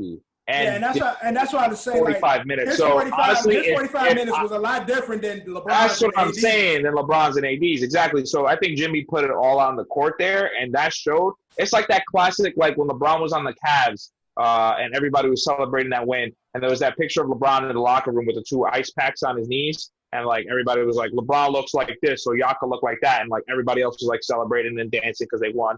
But it's like, look at LeBron, like how he puts it all on. Like I see, that's the part where like I kind of get upset with LeBron, and like I guess like his fans and the way he's portrayed in the media is that like LeBron is looked at that way. Like, look at him, he put the team on his back, but Jimmy does it, and you're saying he's like he's not built for that. Like, come on, dude. Like his time, like what Dev said, his time was way different than AD's and LeBron's. And that's my point, bro. That's my point. Oh, you're guarding 2 of the best players in the NBA. Right, that's what I'm saying. That's the point. That's the point. That's my point. Jimmy Butler guarding AD and LeBron, like Johnson guarding AD and LeBron, it's not gonna be the same if the opposite way, because LeBron and AD are gonna score regardless on those two dudes. I'll get to the back. My only issue is with what you're saying is when you're saying that his conditioning is not. Yeah, I don't like that. They don't have to work as hard as Jimmy has to. Word. Yeah, pretty much. That's that also. But if they're in the NBA Finals and Jimmy Butler has to do that every fucking game, because Giannis doesn't play great defense, instead of running the rim, so he's gonna have to do that every game. He's gonna burn out. Come out. Giannis is a rim protector, so Jimmy wouldn't have to put. So if he gets beat, Giannis is gonna be there. You know what I'm Yeah, saying? exactly. I know, but You have to at the do all the okay, energy to stop him. if Jimmy Butler has to guard And you everyone got at the Bam. top of the And league. you have Bam right there, too. You have Giannis and Bam. Jimmy's going to be better with another person on that team that's not Tyler Hero. Now, but I'm still going to trash it because I just feel like Miami overachieved. And Jimmy Buckets is my guy. Yeah, Chicago. here's why Miami, this team they make the finals due to circumstances. Like if Jason Tatum didn't just pull up instead of going to the rack like a dumbass, that series went over. Yeah, but Like, that who do you, happens like, every playoffs. what- Every team has that moment No, in the playoffs. no, Not every that's what I'm team saying. does everything the right way. You understand what I'm saying? If a What's player, wrong with that, Tatum? if a person is Get blocked. playing, He's gonna get blocked. if you have time management in your head, right, and you understand how players shift into their positions when you're going to the basket or pulling for a jump shot, right? If there's 4 seconds on the clock and they're already guarding you tightly, there's no need for you to go to the hoop and pull up. So he made that one mistake, just thinking, "Oh, I'm gonna jam it on him. I know he's gonna get his shit blocked." And again, and He that's would've what pulled up. that's what I'm saying in regards to Miami. Whereas I think a lot of the East, a lot of them didn't play up to their potential, Of the NBA. and therefore Miami overplayed and overachieved. Now with Giannis is still on the outs with me in regards to what type of skill he got. So I trash it because I'm uncertain about Giannis' skill. And then Miami overachieved. And then, two, you got Brooklyn next year. So with the East. yeah, that's another part of it too. So, Brooklyn's definitely going to be a roadblock. They didn't think about that. so that's what I'm saying. With better, I see better for the East. And again, we always say this every season. We see somebody doing something, and they ass don't do nothing. And Miami could be the team that be there again because niggas like Jimmy is coming out there regardless. Yeah, they've been there. Working hard, bro. He working hard regardless. So because the Jimmy's a hard worker, they gonna always have potential, and I love the way Jimmy play. But I think Miami overachieved, and coming into this new season, the league gonna be a lot different. Shit, you gonna have fucking Golden State back in the West, and shit ain't gonna be sweet for the Lakers either. So it's like it's gonna be a whole new season. But I trash it only because I think they overachieved and other teams underachieved this season. Yeah. So Didn't think about all of that. So all right, but next question.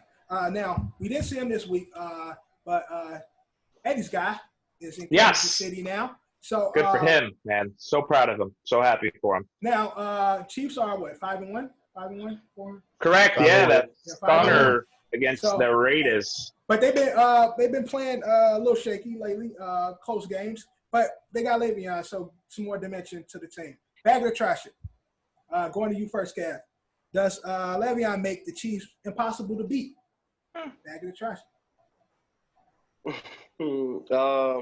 I gotta trash it only because Le'Veon joining the team flat out does not make them impossible to beat. The only man on that team that makes, well, they got beat anyway, that can make them impossible to beat, especially when it comes down to crunch time, is Pat. Right. But Le'Veon definitely doesn't make them impossible to beat. He makes them harder to beat because, again, he has the same skill set as Clyde Edwards-Helaire, but Hilaire. Yeah, Hilaire, but he's older. You know what I mean? He's more of like the wily vet. He's gonna be better with blocking, even though I think Clyde's been doing decent with that so far. But he's gonna be better all around at the position. And better route runner. More productive. Yeah, he's not gonna be more productive than Clyde Edwards, I think, at the position overall, like scrimmage yards wise. I don't think so. All right, Drew, bag or trash it. Does Bell make Chiefs impossible to beat?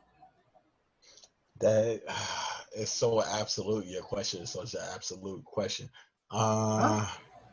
Absolutely. Like, it's making it impossible to beat. That's an absolute statement. Like Yeah, right, exactly. Yeah, right, exactly. It's a matter of fact, actually. Yeah, right. Right? Is that what you're saying? It's a matter of fact? Yeah, They got Bell. Like, Right, they complete now. like sports doesn't work like that though. Like I can say, like even though I want to say bag it, but you making it so sports don't work that way. Like to me, I would have to say trash it because even though they can, it definitely makes it harder. Like, but it's like straight impossible to beat them. Like, I just can't say impossible to beat. Like. Like it's gonna make it hard. Like they gonna go on a run, but some team can't. There's a chance some team can trip them up. That shit ain't possible. Like, all right, Eddie. Does it make okay? So first off, congratulations, Le'Veon Bell. You got released by the New York Jets. I really wish I could get released by the New York Jets, but unfortunately, I do not have that power unless they sell the team. Second of all, I think Le'Veon definitely adds that element that I think Allaire does not at this point. Obviously, when the Chiefs were that like fast-paced run-gun offense, I think Kareem Hunt was a better receiver than Clyde Edwards was. I think Le'Veon can be that. I think there's too much targets around to share to give that to Le'Veon. You know, they did invest a first-round pick in Clyde Edwards. Patrick Mahomes did pick. There is Travis Kelce still there, and there's still Tyreek Hill, so you do have to satisfy everybody on that team. I think another great indictment on Adam Gase is that you're going to see Le'Veon Bell cook. I think Le'Veon Bell's going to have a very good rest of the season. Do I think that makes them unstoppable? No. Do I think that it gives them a shot to make it to the playoffs again? Sure. But I'm going to trash it and making them impossible to beat. Like Kev said, they've already been beat already. I think they probably have a chance. They have Le'Veon then, though. They have Le'Veon. They didn't. That's right. But and again, like Le'Veon's gonna be. I think you're gonna see a lot more receiving yards out of Le'Veon than you're gonna see like I think you'll see more like dude. I mean, if I'm a defense preparing to go up against that Chiefs offense, and I see Clyde Edwards and Le'Veon like next to Pat Mahomes, I'm fucking shitting myself because you don't know where that ball is going to go. Because let's not forget that Sammy Watkins is there. McComey Hartman's a really good receiver as well. Again, he's a burner. Tyreek is a burner as well. And again, people sleep on Sammy Watkins, but Sammy Watkins could go again. If people are focusing on Tyreek, Clyde, and Kelce, Watkins is going to be wide open. And when they go, oh shit, let's cover Watkins, Le'Veon's going to be wide open. That's kind of like what they did with Damian Williams last season. Yeah. And again, nine times out of 10, any team facing that that backfield is going to have a right or left outside linebacker playing spy, and he's going to be again shitting himself because he can't cheat too much in the middle anywhere before the snap. You know what I mean? Not to give his position away. So. I think you'll see a lot of run pass option too, because again, Mahomes can run as well. So there's going to be a lot of confusion, and again, the Chiefs are known to do, especially when they have because of all these offensive weapons, they're known to do these crazy end and around reverse trick plays. And again, Pat Mahomes throwing left-handed and no looking and behind the back and all that shit. I don't even think Le'Veon's going to be the predominant I think goal line back either. Clyde's going to be the feature back. Le'Veon will be the veteran that comes in. And again, he's doing this for his stock. I think Le'Veon, again, unless the Chiefs win a Super Bowl again this year, if they two-peat, I don't think Le'Veon stays on the team. I think he's just trying to raise his stock again so he can get another bag. Because it's clear that Le'Veon obviously wants the bag. He got the bag out of the Jets. Good for him. I was happy to have him for a little amount of time that we had. But, again, I want to see another player to leave out in Gase and perform at an MVP level. All right, it's going to be amazing. DQ. I'm going to have to trash it, but only because the wrong adjectives is being used. Impossible is the wrong word to use. It is Le'Veon just adds that another layer he just adds another layer to that onion of serious team that they are pretty much. Right. John, bag of the trash. I'm going to do for the next segment. I'm bagging that. Yeah. The Chiefs is already impossible to beat. Y'all don't talk about regular. That's cool. We got beaten in regular. When it matters, they just got a star running back who played for a shitty team. Mm-hmm. He barely played last year, so it's not like And this year. old man with bad legs. Old man, No, he's ready. He's ready. old man with bad legs, acting like he's an old man, hurt, bad legs. He didn't play. Didn't So, say that, John. No, I don't think any of us said that. That's how y'all making it seem, because in all honesty, he's 3 times better than the running back they got. Oh, I understand, but they invested a We're not first round saying pick on him. trash, but you can't say someone's Yeah, they impossible to didn't beat. have in their minds that they was gonna get Le'Veon Bell. No, but Yeah. but Because no, But I see- look. this is the point we're making. So, like, saying wait, using the word impossible for I'm team saying to that. beat. Listen. Look at it this way. They had that first round pick, right? Say Le'Veon Bell came to the team before that first round pick. You still think that first round pick would have been on that rookie running back? Yep, 100%. Yep, No. 100%. Come on. 100%. This is Patrick's guy. He picked him. This is Pat Mahomes' pick. This isn't Andy Reid's. This isn't whoever the GM is. Who is it? Paul Rudd, the actor. Who knows? That was Pat rookie running Mahomes. back that's doing his thing. They have a rookie running back that's doing his thing. When it gets to the playoffs, you need that vet, and that's what Le'Veon Bell is. He's had more playoff games under his belt. Mhm. That's all those games he played for the Steelers. He went to the Jets for a year and a half, and his whole shit got Again, John, no one's saying he's washed up. No one's saying he's washed up. But Clyde Edwards had 161 rushing yards last week. I hear that. He made a statement. The kid is good. Listen, I'm not saying that. No, he made a statement. But y'all want to say, oh, impossible this, impossible that. That's cool. He did his thing in the regular season game. Games don't matter. We all know the Chiefs going to the playoffs. 100%. But games don't you matter. can't be impossible to beat in the So, season. John is saying that y'all too hung up off the word impossible. John's looking at it as if you matching up against them when it matters, are you going to beat them having Le'Veon and the rest of the No, pieces? they not beating them. Yeah, but John, the main point that I made was target share. John, how many targets you think Le'Veon's going to get? He doesn't need to. Like a game? No, John. How many targets is Le'Veon going to get a week? Honestly, I don't know. Honestly, I don't know. But the moral of the story is. But I'm telling you, Tyreek's going to want to eat. Edwards-Helaire is going to want to eat. Kelsey's going to want to eat. And then the fucking B guys with the Watkins and the Robinson and the Hardmans, they're going to want to eat too.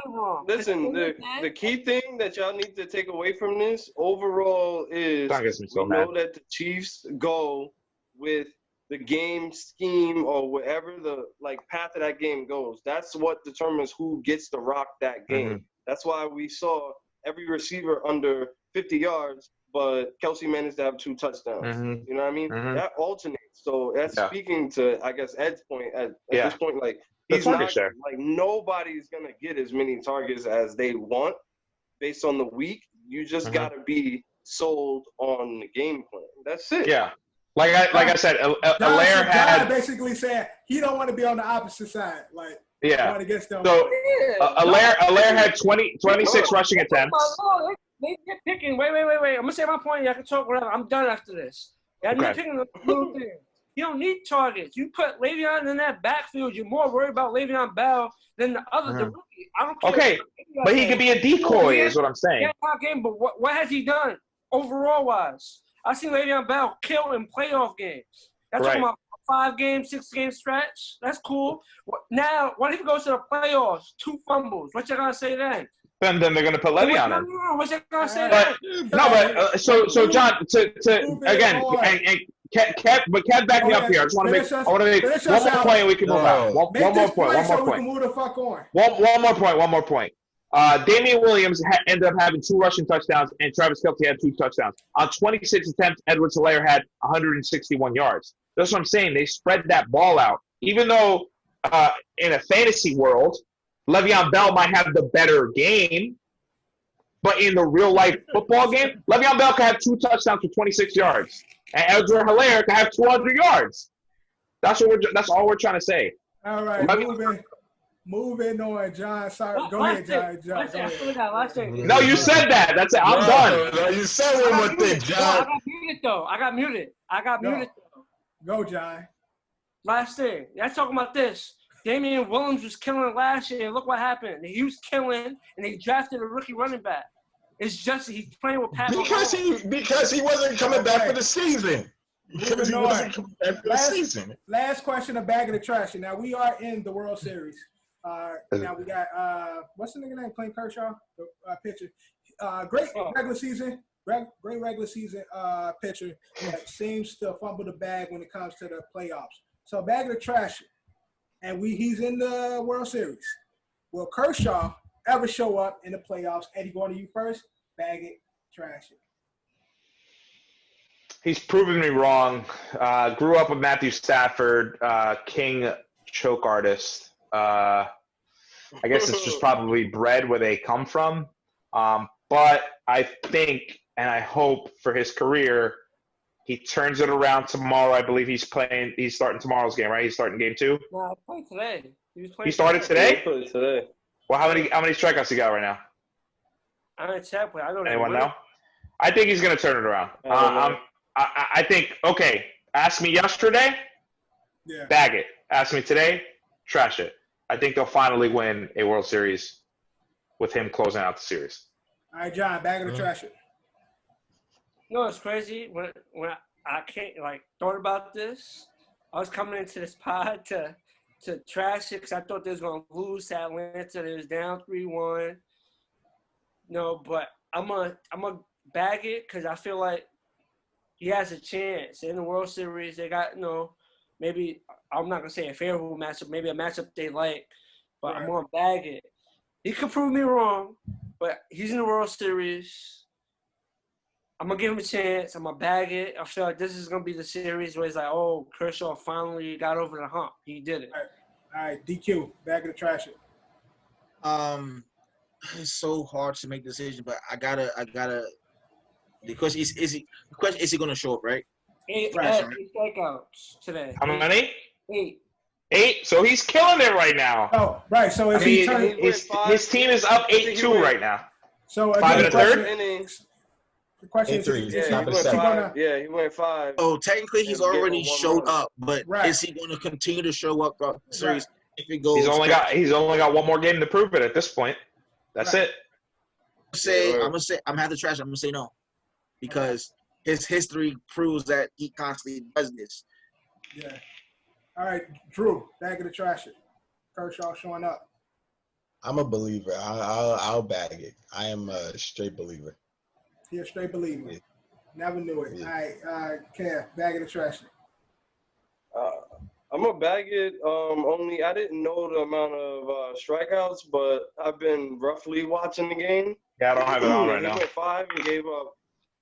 He went 5, gave up 1 run, and apparently had 8 strikeouts. I mean, if this is the only game he needs to play, he already did it. He's it's bagged already. Mm-hmm. Right, copy. All right, and that's bagged. If he has to play another game, cool. Segment's over. I can take these fucking glasses off. Oh my god, that was brutal. Why were you wearing that this segment for? I'm trying to do something different every segment, Drew. Bag it or trash it is over. All right, we're moving up into Marquee Misses, week 7. This is Bruce Baby again. On this segment, we pick our sleeper players and or games that's are not highly publicized, are not highly scouted, but could make out for great games and as well as players also. At least that's how I do it. So Marquee Miss, Drew, what you got for your game? Marquee Miss game. This should be on TV. I don't understand why it's not. Pittsburgh, people in Pittsburgh and Tennessee got a real good game that they can watch on locally, but this should be on all national platforms. Like, I don't understand why it's not. Judging that, my Marquee Miss is Tennessee Titans and Pittsburgh Steelers because these teams are like, just you say, is the battle down. Wait, Drew. Are you sure it's not going to be on CBS or Fox? Because the Giants play on Thursday. Nah, it's not. Really? I checked the game. On CBS. It's going to be on CBS? Yes. No, it's not. Locally, right? No, locally. Locally is what we're asking. Locally. If you check on the TV, it's not on. I checked Sunday's games yesterday. It's not on TV. It's gonna be televised on CBS, but not locally, is what he's saying. Okay. Damn, that sucks. All right, Kev, your marquee miss. Well, I got. My marquee miss was that game, but since I don't want to agree with Drew, I'm gonna just go with the Panthers Saints game because I think Teddy's gonna end up beating the Saints, Yeah, that's and I think that's gonna be a good game. It's gonna be a big upset. So yeah. Yeah. all right. Eddie, what's going on, John? You froze. Quick technical, y'all hear me? Yeah, Yeah. I can hear you. You froze. Yeah, you bet you froze up. Yeah, my laptop just did some funny shit. But if y'all can hear me, it's all right. I'm frozen. That's the Oh, fact. all right, That's there you watching. All right, we're good. He just left. All right. Okay. Eddie, who's your marquee? My marquee miss is not because the game is going to be entertaining, but because it's going to dive into my marquee player of the week, and that's going to be the Chargers versus the Jaguars. I think you see a huge. I think last week I mentioned the tough games that the Chargers lost in, and Justin Herbert as the starting quarterback lost in. And I think this is his like show up game where the kid throws like 4 touchdowns and probably rushes in for 1. So a total of 5 touchdowns for the day. Cool. All right, DQ. What's your marquee miss? I'm going to say my marquee miss for Week 7 is the Buccaneers and Raiders. That's a good game. Wait, That's not on TV? Yeah. That's not going to be hold on on. TV? That's Sunday night. So- That's Sunday night football. That's Sunday night football. Okay. Everybody. Sunday night. Okay, hold on. Okay, let me switch that then. So I'm going to say, you know what? I'll go 49ers and Patriots. Piggybacking off you, that's my marquee miss as well. 49ers Patriots. Although Patriots had a rough week last week, coming back. COVID week. COVID week. Miami. Niners seem to be trying to pull it back together. It should make for a good game. But Johnny, what's your marquee miss? My marquee miss. I switched it up. Dev asked me to switch it up. My marquee miss is the Giants and Eagles. That's Thursday night football. That's prime time, baby. Yeah, but see, that's why No one's gonna watch it. No one watches Thursday night football. Yeah, right. Nobody cares to watch that game. Nobody watches Thursday night football. It's so bad. But All right. I do it for the podcast, but other than that, I would not but watch it.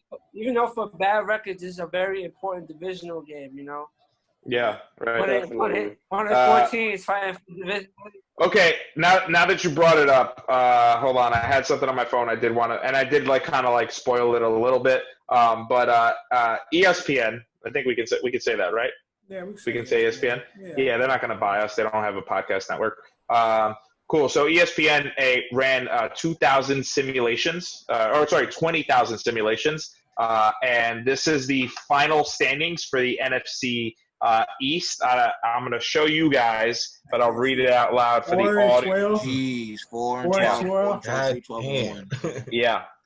So one of those scenarios, the Giants won the division at 4-12, and the Washington football team were also 4-12. The Cowboys were 4-12, and because the Eagles decided they wanted to tie this year, they were 3-12-1. So yeah, John, this is an important divisional matchup. So they win. Giants win this game. They're going to the playoffs. They're going to go into the playoffs. They're in the hunt, right? Or in the bubble. As long as you guys are there in December, right? It's funny, you talking mad shit, and I said it's funny. Prediction, it's hilarious. It's funny because my prediction was the Giants win 7 games this year, and 7 games to get us in the playoffs. And 7 games playoff. You're not gonna win 7 games, John. You're at most will win 5. Team sucks. Yeah, we're gonna go 0-16. Okay, back to the Jets real quick. Timeout. Sit in the fucking bomb. You know when a comedian bombs on stage? DQ, I think you can help me out on this a little bit. When they bomb on stage, it's fucking hilarious. I think it's the best part about comedy. I've always loved stand-up comedy. I always followed it. So my biggest thing is that when you bomb, sit in it. And I want Adam Gase to sit in this bomb so he never has a head coaching job or coaching job for the rest of his life. Yeah, when you bomb, it's it goes 2 ways. Either you I didn't necessarily bomb just to not perform my 3rd time on stage. everyone in the fucking audience is like over like either 55 or above. So like only people who like my age or poor people that perform. So either you can do this, you can sit in it and then just accept it, or let the shit Accept the go out. bomb. Yep. Yeah. And we're tanking for Lawrence, who's not going to want to play. He's going to pull Peyton Manning or a fucking Eli Manning. I mean, good thing about the Giants, if they make it to the playoffs, we seen with their first ring, they do overachieve in the playoffs. Yeah. So if they get there, Yeah. then them niggas get there and win. It'd be the perfect COVID season, no? Because like you got the Tampa Bay Lightning in hockey, who is like, you know, whatever, they've always made it to the final, or sorry, always made it in the deep in the NHL playoffs, and then always ultimately choked and lost. I think the Dodgers, if they win this MLB World Series again, they're known chokers, and if they win again, perfect. The Lakers haven't won since '09. You know, it was the Kobe year, so again, perfect for the story. How perfect would it be if the 4-12 Giants win the Super Bowl? It'd be fucking unbelievable. It'll be a fucking riot in the NFL. No, let's do it, man. Fuck it. It's the COVID season. Let's let it happen. Let's let it happen. Let's get into the Marquee Miss players. Count that championship. Johnny, Marquee Miss player. Who you got this week? This week, I'm going to go with my guy, Sterling Shepard. He's expected to play. I'm going Sterling. That guy sucks. Drew, Marquee Miss player. CD Lamb on the Cowboys before the Cowboys going against the Washington Redskins. Washington football team. We don't say the R word here. We're not allowed to say the R word on this podcast. We don't say that. You don't say the R word because you acting like an R word. Yeah, R word. DQ. As you know, I've been rooting for the Texas quarterbacks this season, so I'm going to go back to my boy Deshaun Watson, even though he is playing discount double check. Yeah. All right. Yeah, had a good game. Had a good game last week. Eddie, who you got? I kind of spoiled my sleeper, but it's going to be Justin Herbert. I think he finally gets his W. I think he finally destroys his team. He's been playing. He's good, man. Yeah, he's really good. Yeah, I just want him to get a W. They play Tyrod, but I've actually liked how he's been playing. Yeah. So the rumor is that the doctor had Justin Herbert on his fantasy team, and I believe it. All right, Kev, who your Marquee Miss? My Marquee Miss is going to be a product of Aaron Rodgers coming back to form this week because he's going to play pissed off. So Robert Tonyan's tight end. He's going to definitely destroy the Texans this week. All right, my Marquee Miss, I dropped him early in the season, but he seemed to be turning it around.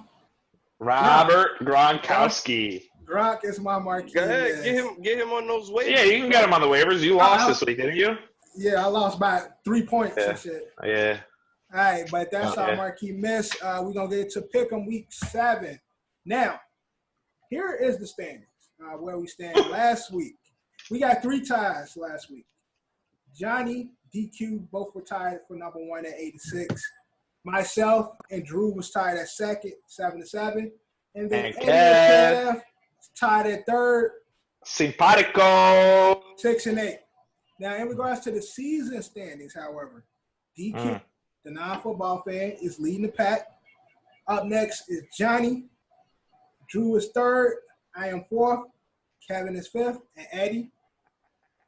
Last, like, what the hell is happening? So shout out to my brother. He called me. He's like, hey, man, what's going on with your picks? Like, why do they suck so much? I'm like, well, again, he doesn't know that we play for money. DQ does not play in that league where we play for money. I lie about some of my picks. It used to be all of my picks. Now it's some of them. And I think I'm going to stop lying. Okay. I think I'm going to stop lying. I think. Somebody else. Shout out to my nigga Bruce who went in shout out Bruce. Shout out Bruce for cheating. Bruce probably got what, like at least net like $500 right now? Yeah, he did 180. Yeah. 180. So if you guys need to borrow money, what's his cash tag? You want to put it in the description? Nah, I don't put his cash. Reach out to Bruce. He'll give you some money. He's got a lot of it now. Yo, his dad took a lot of our money and shit. He'd be like, damn, yo, man, I appreciate this league, G. Like, man, you just don't know. I'm like, it's it's all good. You like, yo, your friends, yo, them homies, they don't feel no type of way or nothing. Like, I don't want nobody to say nothing. I'm like, gee, we've been doing this shit forever. Like, it is what it is. You won. Like, you keep winning. Fucking keep winning. That's why they don't. Keep winning. All right, so, but we're going to make our picks for this week, slate of games. First up, Thursday night, we got the Giants versus the Eagles. DQ, who you got? Giants versus Eagles. You know what?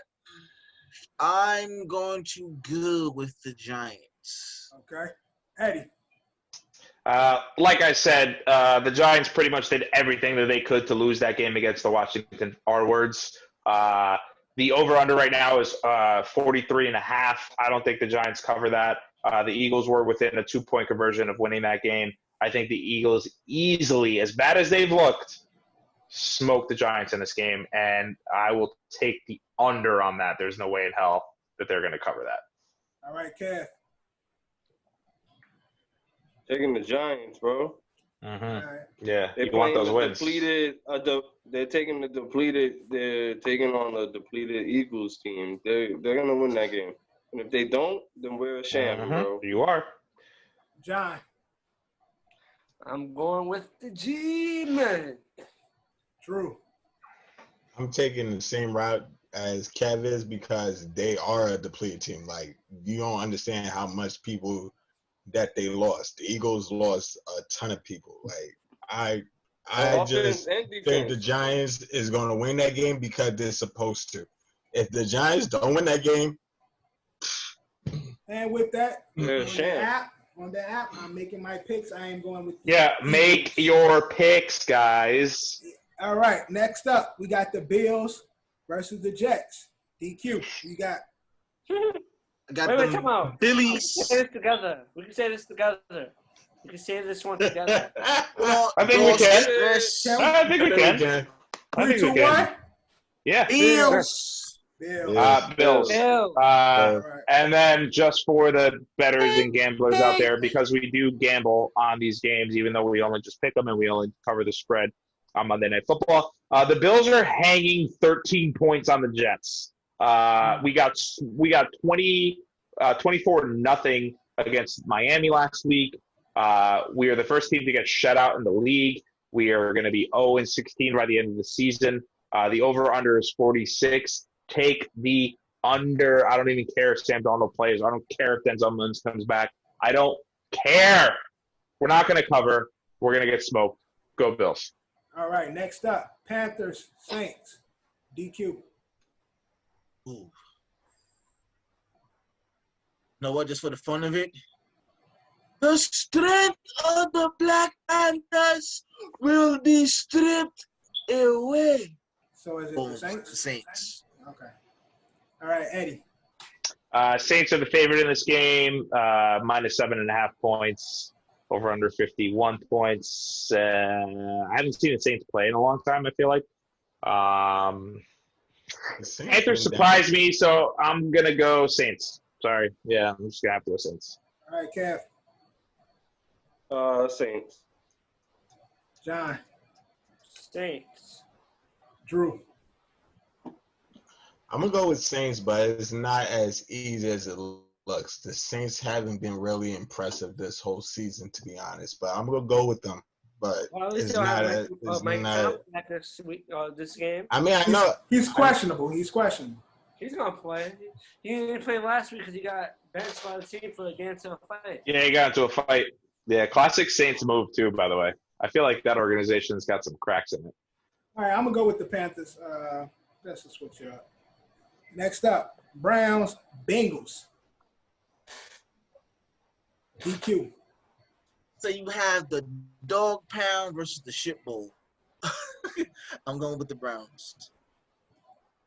Eddie, who you got? Again, going to keep giving you the odds. 3.5 favorites are the Browns. The over-under is 50.5 points.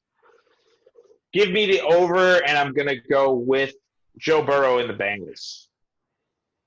Yeah. Yeah, I think the Bengals will win that game. Yeah. And I think they will. John. Browns. Drew. Bengals. I also got the Bengals. Brown screwed Johnny over this week. All right, we got Dallas versus Washington. Who you got, Drew? I'm sorry, Drew. I'm DQ. My bad. I mean, you could. I'm gonna go with Dallas. Eddie. Cowboys are hanging 13 points on the Washington football team. Over under 49. Both these teams are really bad. I just think the Cowboys offense will pull through, and I'm taking the under, so Cowboys. Yeah. Also have the Cowboys. John. Cowboys. Drew. Cowboys. They can't look awful in 2 games. If they do, I'm never picking the Cowboys again. They definitely can, but I don't know if they will. But I also have the Cowboys. Bad. Next up, we got the Lions versus the Falcons. You never know what you get from that type of game. DQ, who you got? Lions, Falcons. I'm gonna go with Lions. Falcons playing shitty. All right, Ed. Don't have the over-unders here. Falcons, Dan Quinn out. Offense good. Lions notoriously known for blowing leads, even though they didn't blow it this week. I doubted the Falcons before, so I'm going with the Falcons. Okay. They both do the same shit. True. Falcons is definitely way better than they've been playing, and they're gonna win this week again. So real quick too, also we didn't talk about it on the recap, but there's rumors that the Falcons are talking about tearing the whole team down before the trade deadline. That includes Julio Jones and Matt Ryan. So this could be the last time we see this team together built the way it is. It's insane because that's Julio. Oh, and Julio also I have the spread. I have the spread here. No, it'd be Julio to the Pats, unfortunately. Falcons are minus 2.5 favorites, and the over/under is 56.5 points. So yeah, give me the under again. That's a lot of points. Hey, John, who you got? Lions, Falcons. I'm gonna go with the Lions. Drew. Lions. Man, this shit hard. Falcons is one of the best looking teams on paper, but man, they don't play it. I'm gonna go with the Lions. Every year. I'm gonna go with the Lions as well. Next up, you got the Packers versus the Texans. DQ, you got. This is hard. This might be the one pick I might lose out on, but I'm gonna go with the Texans. Kev. What is it? Texans what? Packers. Yeah. So the Packers. John.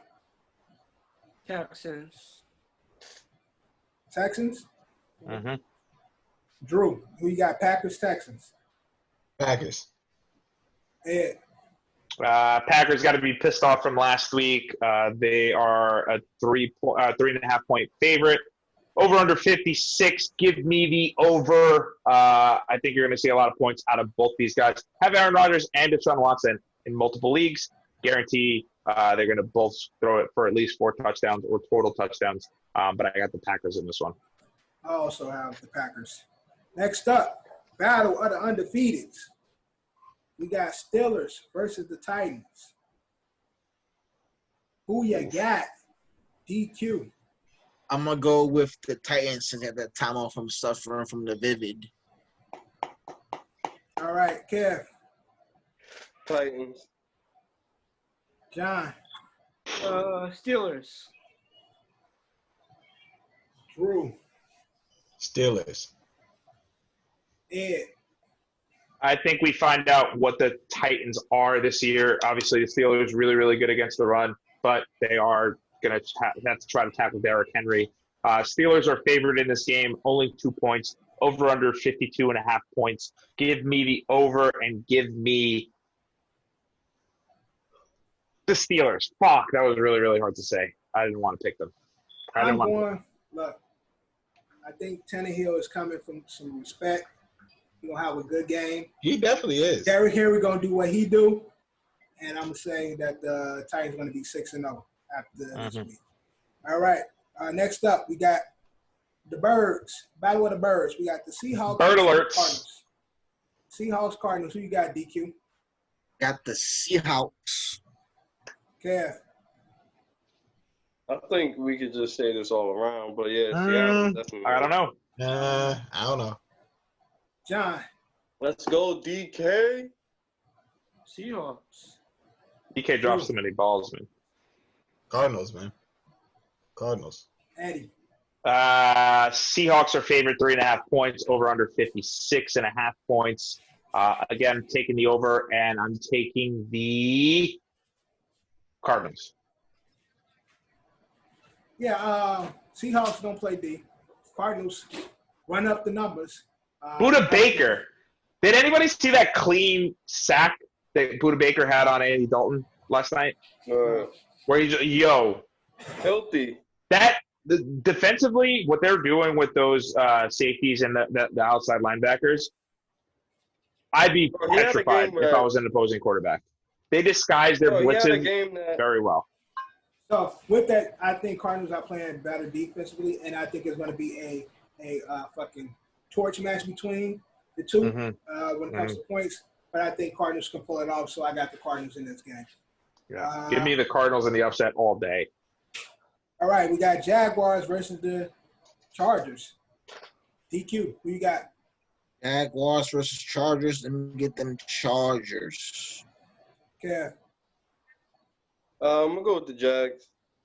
Ooh. John. Kev's lying. Chargers. Shut up. Drew. Chargers. Eddie. Okay, we're hanging 8 points on this game. Chargers being the favorites. 49.5 point over under. Give me the over because my boy Justin Herbert's going to have at least 5 total touchdowns between rushing and passing, and give me the Chargers. Following Ed, I'm going to go with the Chargers. I don't like how he did Tyrod, but Herbert is playing well, and I like it. I like his game, so I'm going to go with the Chargers. All right. Tyrod. Dirt. Chiefs, Broncos. DQ. Chargers and Broncos. Wait, you say something? Broncos and what? Chiefs, Broncos. Fuck. Everybody? Is it not a clear consensus? I think I think. We go for it. 1, 2, 3. Chiefs. All right. So the Chiefs are 9.5 point favorites, and the over/under is 48 points. Brandon McManus is their best offensive player on the Broncos at this point, even though you got Drew Lock back. I don't think he can hit that many field goals. Brandon McManus hit so fuck. Yeah. I mean, he scored all the points.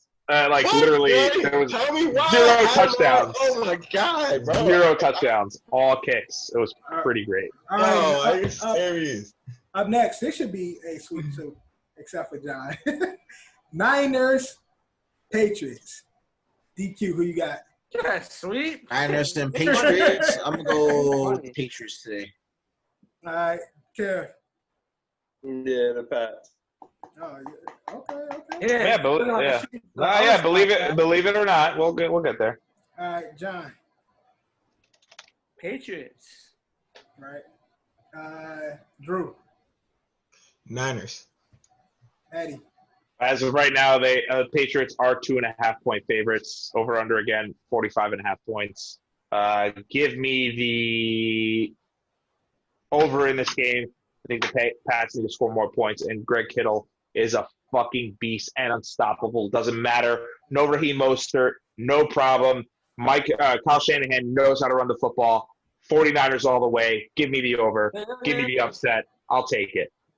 Is Garoppolo gonna Garoppolo. Look, Garoppolo got benched because he shouldn't have fucking played 2 games ago. Like when they got smoked by Miami, everyone's hanging. Oh yeah, they got beat by Miami. It's like, well, yeah, nobody was healthy. Garoppolo wasn't healthy. Yeah. Period. And Nick Mullins is not a good quarterback. Garoppolo is finding his I like this. in his bag. Kittles is a beast. That is for sure. Hey, John. Time out. I think I got this. Hey, John, want to make a little wager? I'll bet, John. I'll put John, you want to make a little OSA podcast wager? on here? Let me hear the offer. I got a dub on it, John. What do I want you to do, John? It's because I don't want to do this for money. No, he want to do some nasty. I want to do this for shame, John. I want to do this for shame. I want to do this for money. Exactly. John, you can come up with my punishment. But if the 49ers win this game, I want you to do next week's episode with a full Manchu. So I want you to shave this whole thing right here and only handlebar mustache like this, right? That's solid. And the whole episode, John, the whole episode, I want you to do the old school, since you're so old school New York and you be questionable about your masculinity. I want you to pay attention to how I'm wearing my shirt. The whole episode in a pink shirt, like this, John, like this. The whole episode, John. You willing to make that bet? I'll do the same thing. I'll shave here. I'll do the same thing. Hey, you saying what? My hair don't match up. So, Huh? John, you'll create his punishment. So Yeah, you give me my punishment. I don't have to do the same thing. All right, we'll get y'all discuss that. All right, so I got the night. I want it on air so people know why we're doing what we're doing. So People are gonna be like, "What the fuck is wrong with him?" Before we move on, yes or no? Let's figure this out. Your bet. Are you taking Eddie's bet? John ain't willing to make that bet. Yo, I always want to bet. It's all right. John's a pussy. It's fine. We can move on. Moving on. We got the Bucks versus the Raiders. DQ, who you got? Going with the Raiders. Kev. Raiders, yeah. John. You said Raiders Bucks? Yeah. Buccaneers. Drew. Raiders. Eddie. Bucks are favored -3.5 points. Over under 53.5. Give me the over. John, you want to double down on that bet? Because I got the Raiders. You want to double down, John? Here's your opportunity. Sure. John, okay, John, I'll make it easier. If the Pats lose and the Bucks win, then the bet's off. But if the Niners win and the Raiders win, then the bet's on. He gave you a contingency, John. All right, I got the Bucks as well. I'm picking up Gronk in the waivers. He gonna cook for me this week. So I got the Bucks. Last up, Monday night, the Bears versus the Rams. DQ.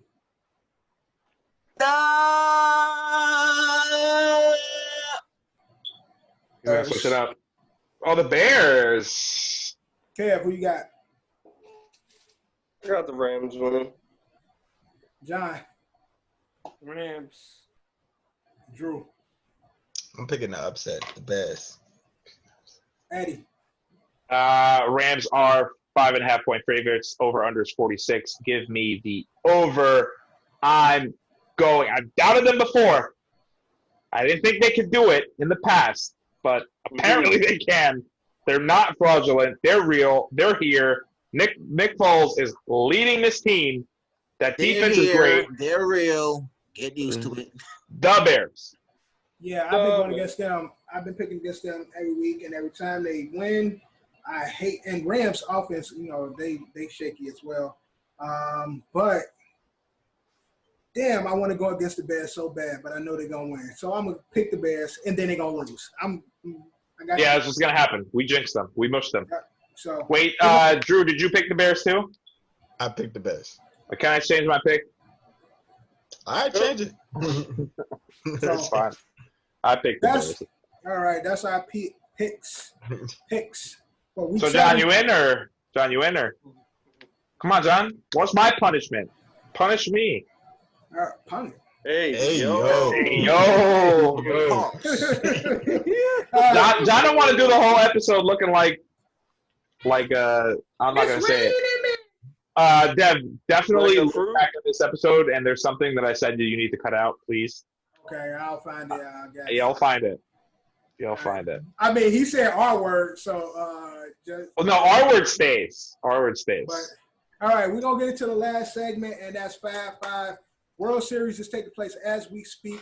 So on this episode, we're doing our 5-5 MLB Playoff Moments.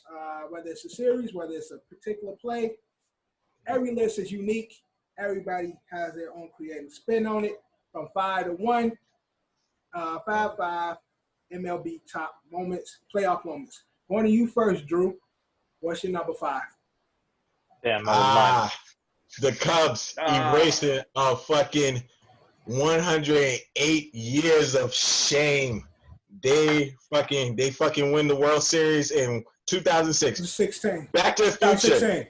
16. 16. It was rigged too because it was in 2005 when Back to the Future was going to be 20 years old. Yeah, I know. I think you're gonna get to that. Back to the Future 2 was off by 1 year. Back to the Future was so fun. All right. We live in a simulation, guys. Duh. John, at number 5, what you got? At number 5, it's not really it's not like one of my favorite moments, but I put it on my list because it was a historic moment and I witnessed it. It was one thing I wish I never saw. Damn, John, that's super low, bro. That's super low, John. 3-0. Yeah, the reverse sweep. The reverse sweep. And just for clarification, that was the 03. Sorry, the 04 reverse. Yeah, LSCS 04. Kev, at number 5. Number 5, I had the 16 Cubs as well. How many games was it? How many years? 107. 108. I thought it was 107. Yeah. Yeah, man, that was a dope year for me to, I don't even really watch the playoffs after Yankees is not in it, but I was happy for them, definitely. Yeah, Mets fans will say you're not a real baseball fan. That's what Mets fans say because they have nothing else to root for. Sorry, DQ, I didn't mean that towards you. I meant that towards somebody else. At number 5, DQ, what you got? I got Diamondbacks versus Yankees, Game 7, November 9th, 2001. This dude. Man, what happened that game? Because it was the Game 7 versus the Diamondbacks. Yeah. Mm-hmm. Okay. I was 11 years old. I remember watching it because the Diamondbacks surprisingly came. Was that was the Bloody Sock game, right? Or was that Boston? No, that's Boston. Bloody Sock. Bloody Sock made my. Also, when you say Bloody Sock, you're supposed to say Bloody Sock. Air quotes. Bloody Sock. Oh, because I believe that shit when that shit conspiracy. I got you. It was a bloody sock. Now thinking about that shit made no sense. That injury and his bleeding made no sense. Fake. But we're not talking about that game, so. Yeah. All right, Eddie, at number 5. Number 5. That was Kurt Schilling who had the bloody sock, right? That was Kurt Schilling, yeah. Bloody sock again. When we say bloody sock, we do this. Yeah. We do this. They catch up hot sauce and food coloring, right? Yeah, exactly. Red dye number 5. No, again, I'm not a baseball fan, but I knew about that shit. And I always wonder like, how you get a bloody ankle or bloody shit in baseball. Like what he had like inflammation and whatever. I don't want to get into it. All right, number 5. My number 5 was it was the Game 5 of the 2015 ALDS Jose Bautista Joey Bats. It's because I want that shot in the fucking visual. Again, if you're listening to the audio, you got to see the visual. It's Joey Bats' fucking bat flip, that iconic bat flip. That made everybody hate the Blue Jays. But again, it was Game 5. They ended up losing the next series anyway. I was wondering if that was playoffs. But it was a 3-run home run in the 7th inning that gave them the lead, and they went on to win the game. But again, they were eliminated right after. So I didn't know that was playoffs. I thought that was regular season for some reason. No. You can't do that in the regular season. You get pegged. Okay, for number 5 now, I'm a casual baseball fan, so there's a few moments that stick out to me. And this was my number 4, but since y'all already said it, big moment for Chicago, big moment for the Cubs. 2016 World Series. Why did you have that higher? Because I got something else higher. Oh, I already know. I already know. So 2006 at number 5 because it's the North Side. We don't really fuck with North Side, but because they South Side all day, South Side all day. So South Side. But because they won, Chicago win. So I put him at number 5. All right, number 4, Drew. The 2011 World Series between the Texans and the St. Louis Cardinals, which was a good back and forth series. It was highly competitive. Also highlighted by the Game 6 winner, Game 6 game, which was going back and forth, and David Freese hit the home run walk-off that in extra innings to win the game. He had a triple that game too, right? Yeah. Yeah. So, yeah, I mean, David Freese was on fire that game. All Fuck right, the so I'm Cardinals. going to make sure I throw them visuals up in here. Hey, Johnny, at number 4. Number 4, I'm gonna go with the Cubs winning the World Series. That shit. Kev, number 4. Number 4, I have Reggie Jackson hitting 3 home runs in a game. He was the second person to do that in a World Series game since the Babe doing it in 1926 and 28. And that game noted him as Mr. October. That's where he got his nickname, Mr. October. Yeah, that was 1977. Mm-hmm. What's up, DQ? Number 4. Number 4 is the 2002 Anaheim Angels coming back for their first ever title 2002? versus the San Francisco Giants. Yeah, that's a good series. All right, Kev. I'm sorry, Ed. Number 4. So again, we talked about this pre, but my list was almost entirely Yankee top 5s. I was going to try to be funny and do that to be annoying about it and be like 26 rings, bro, or 27 rings, bro. I didn't want to be that guy though, so I did mix it up a little bit. But I'm going to go back to the kid that made me become the Yankee fan that I am today. 1996 ALCS Game 1. Not Derek Jeter. Oh, okay. Jeffrey Meyer. Who is that? Who's Jeffrey Meyer? That's the kid that robbed the home run and started the New York Yankees dynasty for my entire childhood. Again, saw 96, saw 97, saw 98, 99, 2000. Obviously, didn't see another one again until 2009, and haven't seen one since. But thank you, Jeffrey. You did it, kid. Yo, what's crazy is your list, you got somebody that's a non-player. Yeah, that was the point. That's robbed them. Robbed them. Right, but the crazy thing about my list is I too have someone, and his name is Steve Bartman. So I already know what that was. It's the flip side of the argument. Right. So again, that kid, hero, this guy, scumbag. Exactly. So in the same breath where I just shouted the Cubs out, I got to shit on them because we really don't like the North Siders, and that was one of the most funny moments in Cubs baseball history. Moses Malou tried to go get it. They just lost. Because of that, they lost to the Marlins. Marlins went on to win the World Series. I definitely almost had that number 5. Get it on the Cubs. Number 4, Steve Bartman. That was a great moment in baseball. Poor guy, man. Yeah. Is he dead? No, he came back for the. No, they gave him a ring. They gave him a ring for 2016. Yeah, oh, nice. Good for him. Good for him. Yeah. Sell it. Jeffrey got to have at least 5. At least. All right. He deserves it. All right, number 3 on the 5-5 MLB Playoff Moments. Drew, what you got? Yo, just like Johnny said, bad time for the New York people. Fucking okay, bad time to be a Yankee fan. Yo, you blow a 3-0 lead to the Boston Red Sox. I think it's the first time. I think the first time like a 3-0 lead has been blown in like an actual series. Yeah, it hasn't happened since, and it almost happened recently. It happened in hockey, though. It happened in hockey after. Yeah, but I'm saying in baseball. Yeah, I'm thinking like the first time. I'm saying the first time. That's the first time it ever happened in sports, period. In sports history, That's crazy, right? Yeah. That's crazy. Terrible. Yeah. All right, John, number 3. Number 3, 2003 ALCS. My man's Aaron Boone with the walk-off home run. Number 3. Yo, top 5 best moments of my life. Period. That's just top 5. Yeah. I'm not gonna lie. I almost went all Yankees off all the shit. Yeah, I almost did it. I almost did it. I wanted to be annoying, but I can't do that. Let me be objective. Yeah.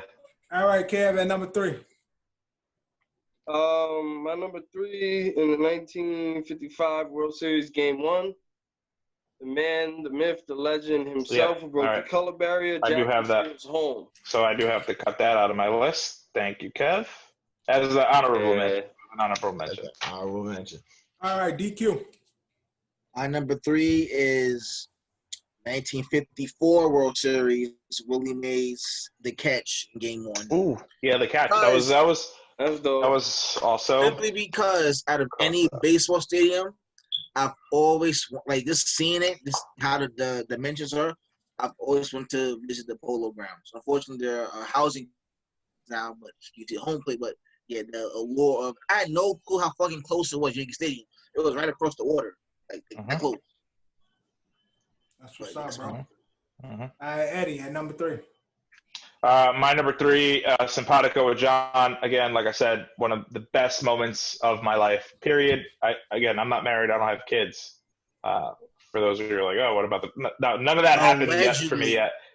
So one of the best moments of my life was the 03 ALCS, Game 7, Aaron Boone, our new manager, hits that walk-off home run. I remember screaming in the basement apartment that I lived in at the time, smacking the walls at 2:30 in the morning. It felt like 12:30 at night. Felt like it was 5 a.m. I stayed up all night to watch. It was one of the first playoff games I stood up all night to watch. So yeah, that was a great moment. It was definitely a school night. It was a school night for sure. Yeah, it was a school night for yeah. Obviously, we didn't win that. That was when we were trading with the fucking Marlins for a bit, but whatever. Florida Marlins. Well, number 3 on my list is also a Yankees moment, and it wasn't really a walk-off. It was more like a roll-off when Pedro Martinez threw down Silver old dumbass. Sit your old ass down. Number 3. The fight. The fight. The fight. His little old ass ran up like Pedro said. Yeah, Don Zimmer. You see Don Zimmer. Here. Hit on your big ass head. Put you over here. Number 3, the Don Zimmer roll away. But also add the clip to where the after effects of that series, when Pedro Martinez was, I guess the Yankees are my daddy, because we were his daddy for a long time. Well, I'm gonna have to fight, but I'm definitely gonna have to roll away. So that shit was funny as hell. Yeah, that was good. Right. That was very good. Number 2, Drew. So I knocked y'all down the last edition, so I'm gonna pick y'all back up when y'all won y'all latest championship, the Yankees, in the 2009 World Series when the Yankees won. Even though I'm not a baseball head, I do like watching fucking Yankees in the playoffs. So let's go. It was a great time to be. We're in 2020. That's 2009 was the last 2009. That was the last time we won, man. Yeah, I don't like talking about it. We can move on. We can move on. I don't like talking about it. 2009. Yes. Yeah. I thought I had it wrong. Yeah. No, I'm just saying I don't follow baseball like that, but the Yankees won.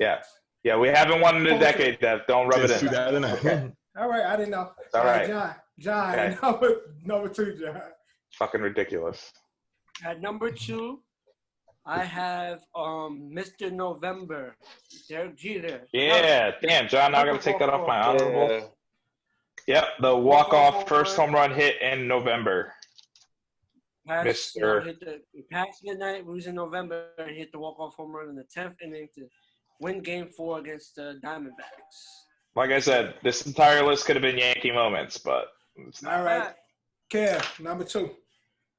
John literally stole my number 2, but it's literally Mr. November. Clock passes midnight.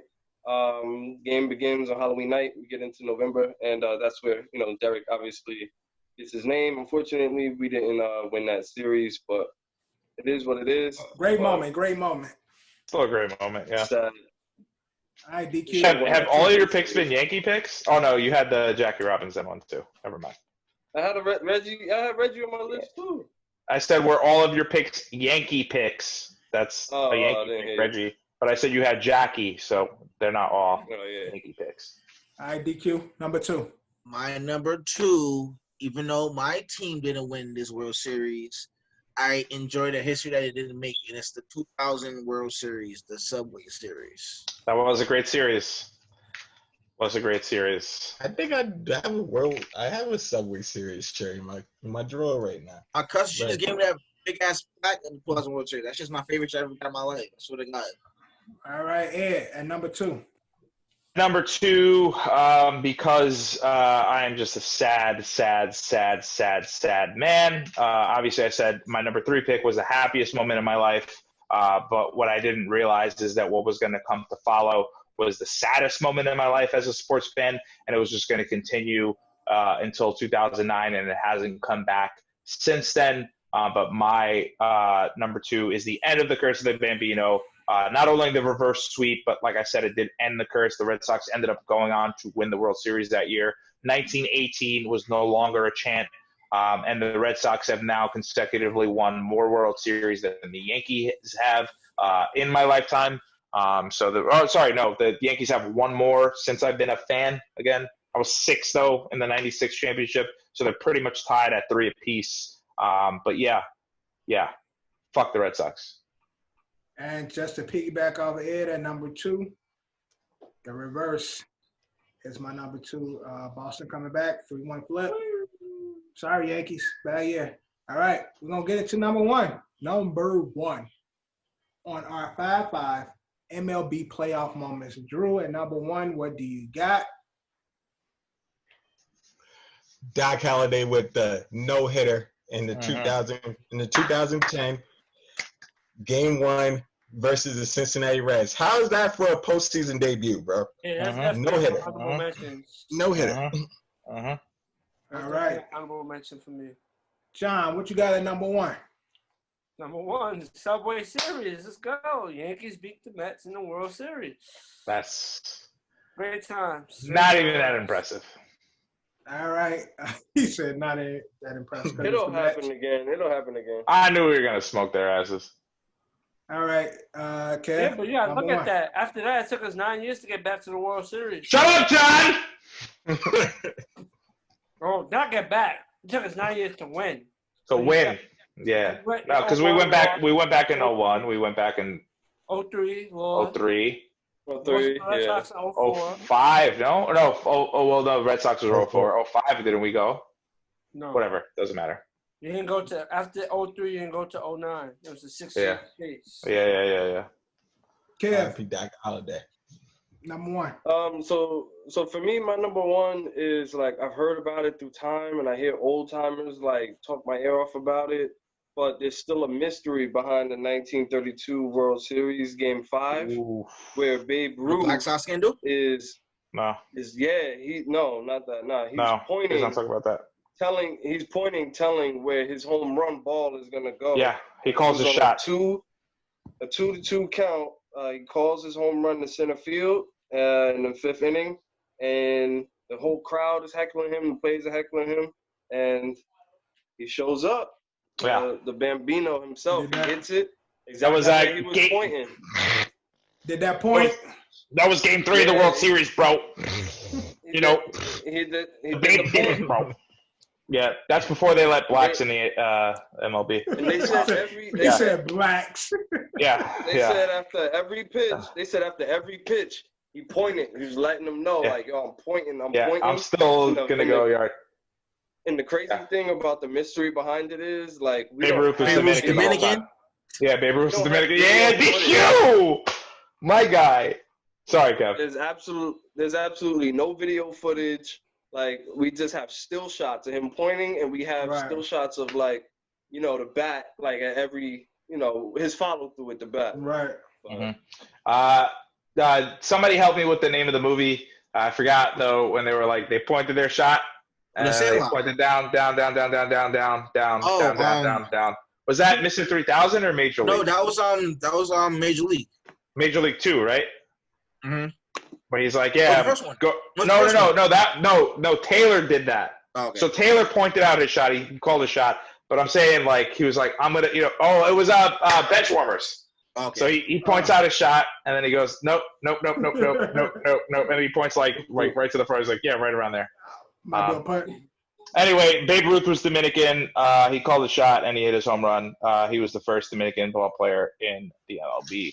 All right, DQ, number one.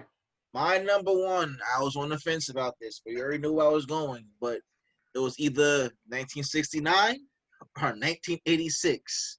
When we landed on the moon. I chose 86 because it is an era that became known in infamy when the Mets won their second World Series championship. I actually watched that entire series on TV in a day once. And I was so entertained by how the whole series. On ESPN Classic or some shit? It was on SNY for like a few days. No, that makes sense, yeah. All right, Ed, number one. What you got? My number one, because I don't think it'll ever happen again in sports. Drew had it. 2010, Roy Halladay, Doc Halladay, RIP. First and probably only no in World Series history. It was game one, obviously. It was the second. It was the second no? Okay, so second no. Again, don't think it's going to happen ever again. I don't think it'll ever happen again. We did. I think if you go back to, I believe it was episode 8, we discussed Roy Halladay's documentary on E60. We said our piece about him, but obviously he's a legend. He's going to go down in history for the rest of his life. All right, number one for me, John. Where I'm from, bro? Chicago. I already knew it. I knew what's. I already knew. So as a South Sider, she's right there. We ain't really get a lot of wins after the Bulls left. White Sox. The Blackhawks win every now and then. The Liberty win every now and then. But in regards to baseball, we weren't doing it. And Cubs is the team for Chicago. But in 2005, the White Sox brung one home. So number one on my list, White Sox winning the World Series. That was Drew Pops, Ozzie Guillen, remember? Ozzie Guillen. Yeah. Yo. Drew Pops was holding it down. Number one, White Sox World Series win. And that's our episode 27 of the OSA Out of Shape Allstars. Now, make sure you like, comment, subscribe, rate us, stream us. Leave a review. Also, it really, really helps. And also, if you listen to our podcast, DMs. I just found out that we have 2 big fans that are in the beer industry, in my industry, guys that I know. So I want to shout them out real quick. Harry McCann out of Sloop Brewing Company. Again, pay for it. And Sam Spear out of Firestone Brewing Company. This one's for you. This episode is for you guys. Again, review, tell your friends, tell everybody, share it. Thank you. I did not know that you guys listen, so subscribe. Keep letting us know. Follow us on Instagram, subscribe. Also, review. It really, really helps us. Word. All that good shit Eddie just said. The whole squad is here. DQ is here. Kev is here. Johnny's here. Drew is here. Ed's here. I'm back. Make sure y'all like, comment, subscribe. Continue to watch us, share, rate, all that good shit. And like always, Ed. We out. Don't know.